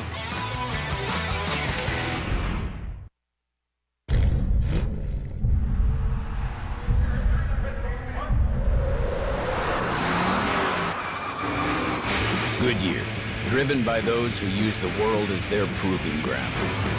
Goodyear, more driven. I'd love to build birdhouses for the rest of my life, so I've got to take care of my heart. For me, Cheerios is a good place to start. To keep doing what you love, take care of your heart with Cheerios. The whole grain oats can help lower cholesterol. Love your heart so you can do what you love. Truth is, if you don't have your motorcycle insurance where you have your car insurance, you're paying too much. At Allstate, when you combine, you save up to 30%. Dollar for dollar, nobody protects the rider better than Allstate. Hey, would you mind if I asked Sheila out? Of course not. We broke up 6 months ago. But I don't think she'd go for a guy like... She said she'd love to. She can't wait to see me. She's wanted me to ask her out for over a year now. She just sent me a video. Oh, can I see that? Yeah. Can't wait for our date. In the network, sparks fly faster. AT&T is getting faster with 4G. Rethink possible. You gotta love Sunday. It's like everyone came together and said, if it's good, let's save it for Sunday. The best games, the best papers, the best times. We're KFC, and we're offering you the $10 Sunday Bucket. 10 pieces, $10. Any recipe, any way, every Sunday. The best day of the week just got better. Sunday is a KFC day, and today tastes so good. Racing is a passion of mine. Traveling with my family is too. With an RV, when the race is over, our own personal adventure is just beginning. To me, it really doesn't matter where we go, as long as we go RVing. It's all about packing in as much excitement as we can fit into our RV. We find little adventures all along the way. Detours, shortcuts, pit stops. Traveling in an RV is just as fun as the destination. We enjoy delicious home-cooked meals and movies anytime. RVing is the most affordable and least stressful way to travel. Visit GoRVing.com to get started. Go affordably. Go RVing. Well, I know one thing about marketing. The more logos you put in one place, the better. Having something unique is better. Check it out. The Shell nitrogen-enriched cleaning system acts as a barrier to help protect against performance-robbing gunk. He's good. Welcome back to The Hub, presented tonight by Mobile One. As we roll on through our second half hour, Jeff Burton chats with us from Texas. Without a finish better than 15th this year, we ask him about the points hole that he's in. NASCAR's most popular sister, Kelly Earnhardt, shows Danielle a typical day for her and Junior Motorsports. And a little later, we hear from little Jimmy. Hopefully your emails will cheer him up. Jeff Burton and the 31 team would just as soon forget how last season ended and this season has begun. The brutal stretch began in Michigan. 14 races, only 3 top 10s, and 9 finishes outside the top 15 to finish 2010. This season, he's fared no better, as the 31 has finished 15th or worse in all 6 races. Having led only 5 laps at Daytona to start the season, engine trouble spelled his doom, and coupled with 0 laps led since, it's been a rough go. There is a bright side to things, however. In 20 starts at Texas Motor Speedway, Burton has 9 top 10s with 2 wins. And earlier today, Jeff joined us from Fort Worth. Time we go to the Texas Motor Speedway in Fort Worth, and Jeff Burton has a milestone start this weekend. Jeff, 900 career NASCAR starts, including you'll make number 589 in the Sprint Cup Series. It doesn't seem like it's been that long. No, it's it's pretty. I love my job, if you can call this a job. I've always wanted to do this, and to have a chance to do it and do it at a fairly high level for the period of time I've done it in, I take a lot of pride in that. It's certainly not been as successful as I want it to be, but it's not over yet, and I'm working hard to get some stuff done that will make me feel much better about my career. Jeff, you've seen you've had some great experiences, you've had adversity.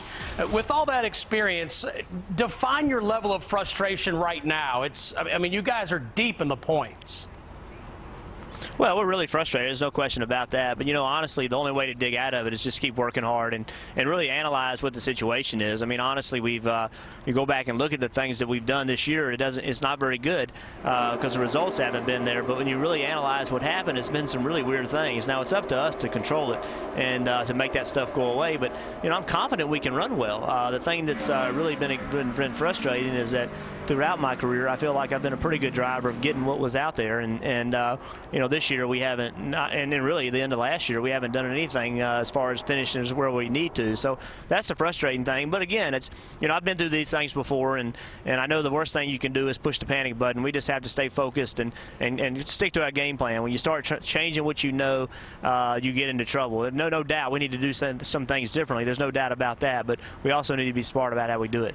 You know, Jeff, the mental part of this game is just like any other sport. Greg Zipadelli was here yesterday. In fact, he, the 20 teams, same thing. They've run well but have nothing to show for it. And he said, frankly, he was tired of character building. He was tired of adversity.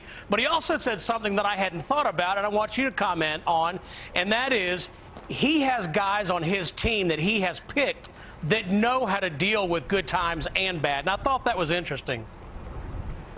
Well, I think that's real important. I think that's one thing about, our team, too, is that, we really have a lot of experienced people on this race team. We have people that have been through the good times, the bad times, and we've done those things together. So, I think that's important. I think that within a team, people have to pick each other up, good and bad. And I think that that's one thing that I feel really good about my team about. We have solid people, real integrity people that are hard workers, seen the good and the bad, understand that you're going to have bad days. Certainly they don't accept it, and certainly they don't want it, and certainly they're not happy with where we are. And if they were, we wouldn't want them. But we don't have the kind of people that are going to panic. We just have people that are methodical and go about their business and put the same effort in, whether we're 20th in points or first in points. And that's one thing I really like about the group that I work with. Jeff, if I've learned one thing over 25 years, it's that you guys truly think one race at a time, one practice session at a time, one test at a time. But do you find yourself either as a team or as an individual thinking wild card? We have to go out and win races. How do you approach it? Well, my take on that is I don't understand what you do different. I mean, honestly, obviously the wild card thing is out there for us. We're going to, I believe we can still get in the top 10, but we're going to have to turn things around. At the same token, if we don't turn things around, the wild card situation is out there for us. But it being there doesn't make it any easier to be part of that. We're going to have to do where we are in points. We're going to have to win at least one race and probably two, because if we don't move ourselves up into points, we're going to be competing against people that have one race win that may be higher than us in points. So we need to go win multiple races.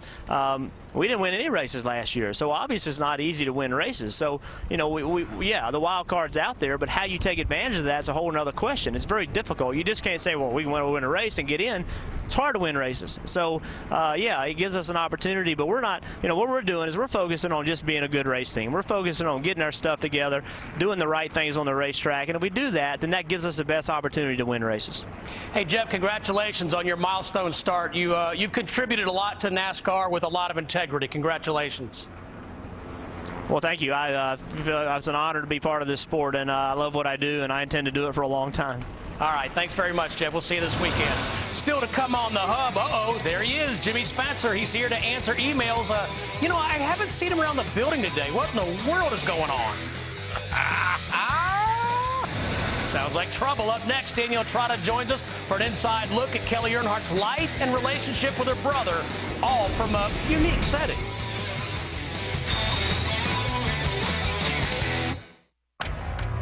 Castrol Syntec has been reformulated for better performance under the hood.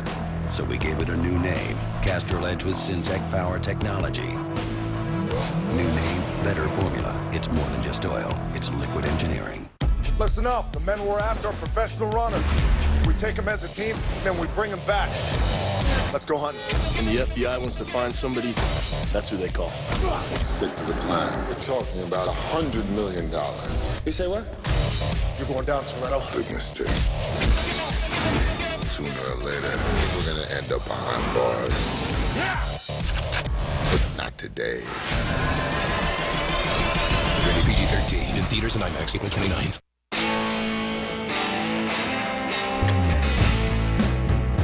It's time to take matters into your own hands, especially when a little work can mean big savings. AutoZone's got the advice and expertise you need to take on any job and get it done right. Because do it yourself doesn't mean you have to do it alone. Get in the zone. AutoZone. Bathing suits, shorts, tank tops. Grab a box of multigrain Cheerios. Get a code to a 7-day plan to get going on your summer weight loss. Get the box, get the code, get started. Tom.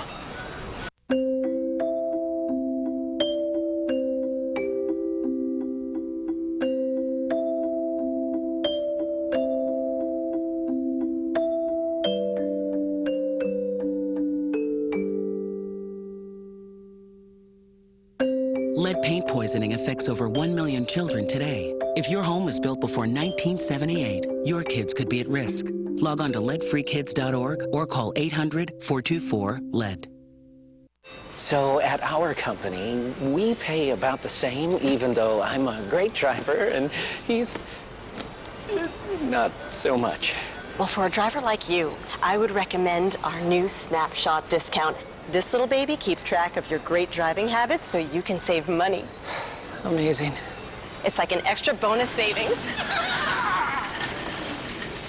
He's my ride home. How much can the Snapshot discount save you? Call or click today.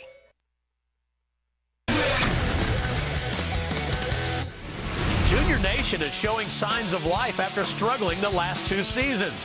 Dale Earnhardt Jr. teamed up with Steve Letarte in the offseason, and the pair seemed to be on the same page. The 88 scored the pole at Daytona, but finished 24th after a late crash in the race.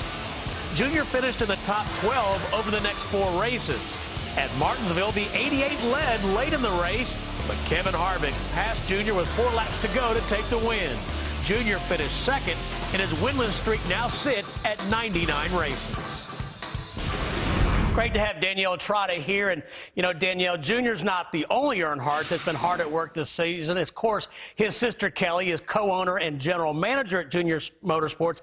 Not one, but a pair of Nationwide Series teams. Yeah, she has a plate full for sure. And I got to talk to her last year at the NASCAR Hall of Fame when they brought the 3 Wrangler Nationwide car in there for a display for everybody. And I was not looking at the car, I was looking at her feet, which is kind of weird. I don't have a fetish or anything. It's a little weird, but it's okay. She had a really cool paint scheme on her feet, a black stripe and an orange stripe. So I knew that was a girl after my own heart. So when we wanted to talk to her this year, I said, I know just the place. We're headed to the nail salon.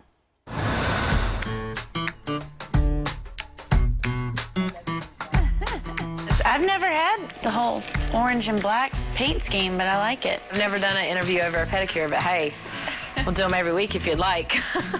So is this a typical day for you? You said you were up at 6 a.m. My whole routine was 6:15 to 7:15 getting Carson ready. Then I got myself ready until 8 and then got Kennedy ready. And we were still 5 minutes late to preschool, but oh well. I told the teacher when I dropped her off, I said, Mom's in charge today and we're late. We're very lucky to have a big family base to pull from to help and keep life manageable. Are you a perfectionist at everything? I've learned not to be a perfectionist. Used to be, yeah. But I've learned that it takes a whole group of us to make happen what we make happen with Junior Motorsports and just life and everything that we have going on. What's the one thing that you're most proud of that you've accomplished there? Gosh, I guess I say this lightheartedly, but it's not very lightheartedly. It's just to keep the doors open. But in this world with the sponsors and the way things are going, but you know, I'm really proud that we have been a competitive team.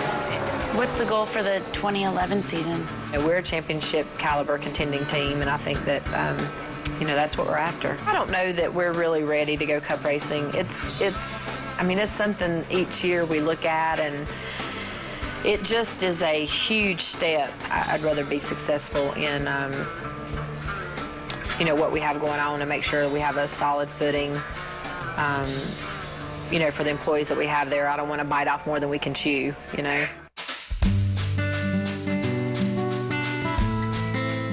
Do you feel like all what people say are true, that you raised him? Or is that hard for you to read? We didn't have your typical family setup, you know, mom, dad, kids, go to work at 8, come home at 5, you know, have dinner together. We didn't have that, and it was a lot of sacrifice on everybody's part to, you know, lead the life that we did. And so I think that just took me and Dale to a whole new level in closeness, because I mean, I was older, the girl, you're going to be the mother figure, you're going to tell him what to do, tell him what not to do.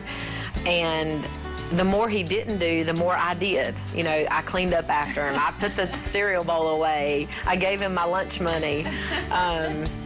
You know, it really forged a bond and a relationship that we have today. And, you know, we're very close. And so many people say, you know, you don't see that very often. You know, you love your brother, you love your sister, you do things together, you're close. But, I mean, I think pretty much we'd take a bullet for each other. And that's You know, we just have a really close relationship that I just don't think you see a lot. So, do you want him to have everything that you have with the family and a husband, wife, and kids? You know, if that's what he wants, I want him just to be happy. And when he's smiling and life is good for him, if life is good for him, you know, not having kids or not being married or only racing for the next 5 years, whatever it is, I just want him to be happy. Kelly Earnhardt wears many hats, but that last statement was just spoken like a true sister. And Steve, I found her to be so open, so direct, maybe something she gets from her dad. I don't know, but I was just asking you off camera, in your 20-plus years you've been covering NASCAR, how many women have you seen that active as a co-owner of a NASCAR team? You know, I was thinking about that, Danielle, and she knows the business, the sport, from the ground up. She's been in it since she was a child, and of course, been involved in marketing companies and now day-to-day operations. I honestly, aside from Teresa Earnhardt, I can't think of another woman who's had that big of a role in a race team. Honestly, I can't. Yeah, it's pretty unbelievable what she's accomplished, too, and a lot of fans say, we want to see Kelly back in a race car, and I asked her about that. She said that she had another dream, and that was to pursue business. So her dad said, you have my full support, hopped out of the car, got her college degree, and I think she's doing a great job over there. I saw her drive at Hickory Motor Speedway. She's pretty good, too. Yeah, I think Junior was sick of getting beat by his big sister. I think he was. All right, thanks, Danielle. By the way, have you seen Spence? No. I haven't either. I don't know where the heck he is. I can't decide whether black or orange. Kelly and Danielle are supposed to be by shortly. They will help me decide. Yes, Mr. E. What the hell are they? My God, what's going on? Look at the time. I gotta go. I'm late for the hub. Come on. I can't believe that Danielle and Kelly. I'm next on the hub. I need to go. Come on, I need to go. A fascination that transcends generations has led to the ultimate selection of collector cars auctioned off on television. Now, all eyes turn to Barrett-Jackson Palm Beach. The Florida sun shines on the most desirable cars in a high-dollar game of winner-take-all. So, $1 million, Barrett-Jackson Palm Beach, presented by Bridgestone. Live coverage continues tonight at 8 Eastern on Speed. Tomorrow, Speed lights up the Lone Star State. Tune in as Denny Hamlin, Dale Earnhardt Jr., and Casey Kane push it to the limit in Texas with Sprint Cup qualifying. And don't miss the Wild West edition of the craziest party in racing, NASCAR Trackside. I want to be loved too. Live Sprint Cup qualifying from Texas starts tomorrow at 6:30 Eastern. And don't miss NASCAR Trackside at 11 Eastern, only on Speed. Presented in high definition by Funai. The ultimate NASCAR pre-race show thunders into the Lone Star State. NASCAR Race Day. We'll break down Dale Earnhardt Jr.'s impressive start to the season. Denny Hamlin joins us live to discuss his recent dominance at Texas. Plus, we'll examine how Martinsville shook up the point standings and prepare for takeoff as Juan Pablo Montoya takes you inside his favorite pastime. NASCAR Race Day, built by the Home Depot, live from Texas. Saturday at 5 Eastern, only on Speed. Formula One on Speed. Australia opened the season and established Predators. Winner of the Australian Grand Prix. And Prey. Both cars out of the race. Sunday, Formula One returns to the Sepang International Circuit. And these hunters have the bulls in their crosshairs. Button is on the attack. Don't miss the Formula One Grand Prix of Malaysia. Sunday, 3:30 a.m. Eastern, 12:30 a.m. Pacific. Live exclusively on Speed. Springtime belongs to the doers, those of us who know grass doesn't turn green just because the calendar says to, and that a big difference can grow from a small budget. For those of us with grass on our sneakers, dirt on our jeans, and a lawn that's as healthy as our savings, the days are about to get a whole lot greener. More saving, more doing. That's the power of the Home Depot. We're lowering the cost of reclaiming your yard with Spectracide Weed Stop. Buy one, get one free.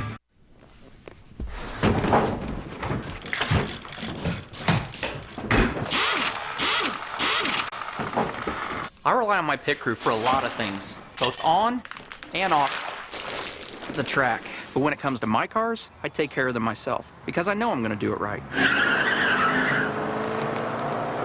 Armor All. Care for your car. And try new Armor All Ultra Shine Butter Smooth Wax. No hazing, so it protects in half the time. Welcome back to NASCAR Race Up, presented today by Mobile One. But where's Spence? It's time for Jimmy, but well, wait a minute. Hey, I'm here, Burns. I'm here. I made it. Wow. Steve, I don't know what happened. I tweeted Danielle and Kelly to meet me at the salon. They stood me up. Ended up getting my petty all by myself. Hey, I missed them girls. Was it a mani and petty or just a petty? Just the petty. Okay.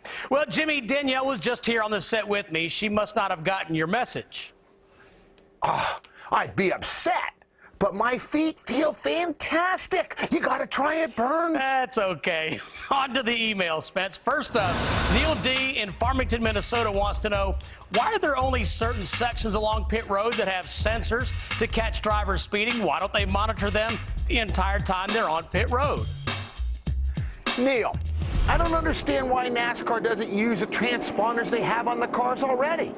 Hey, they rely on telemetry to control the tower now. So, just mandate the top speed that the cars can hit on pit road instead of an average speed between the timing lines. That would eliminate what you see here, which is the drivers trying to go as fast as they can within these certain segments, since they know where them sensors are, you know? It doesn't make any sense. NASCAR should simplify it. They got the technology. I guess it'd be too simple. Also on the topic of Jimmy Johnson and the speeding penalty, Gene S. in St. John, New Brunswick, Canada says, why didn't Jimmy Johnson get a fine from NASCAR for criticizing NASCAR on Twitter like Denny Hamlin did last year? Yeah, that's a great point, Gene. And for the fans that don't remember, on Twitter, Dennis Hamlin criticized NASCAR's officiating last summer, saying they were throwing caution flags for debris to spice up the racing. Cost Denny 50 grand. But you know what, Gene? We didn't find out about those fines last summer until way after NASCAR levied them. Maybe that's why Jimmy apologized to NASCAR this week. You know, Jimmy Johnson doesn't make much money. 50 G's, that's a lot to him. He can't afford to lose that New York City penthouse. Hey, Steve, I got a penthouse in New York, too. You know what? It's in Elmira. Finally, Spence, Elmira. Ed H. in Angus, Ontario, Canada. A lot of emails from Canada lately. We appreciate it. Ed says, hey, Jimmy, everyone has had a bad race once in a while, so what do you think about NASCAR giving every driver a mulligan during the race to the chase, where every driver would get to drop their lowest point-scoring race? You know, Ed, in theory, I think that's a great idea. But the problem would be, when we get down to Bristol, Atlanta, Richmond before the chase, it would just be way too much math for everyone. Trying to figure out who's got how many points, you know, too confusing. And don't suggest this to NASCAR. Sounds just confusing enough. Like the pit road speed system. Brian France, he'd probably love it. All right. Well, we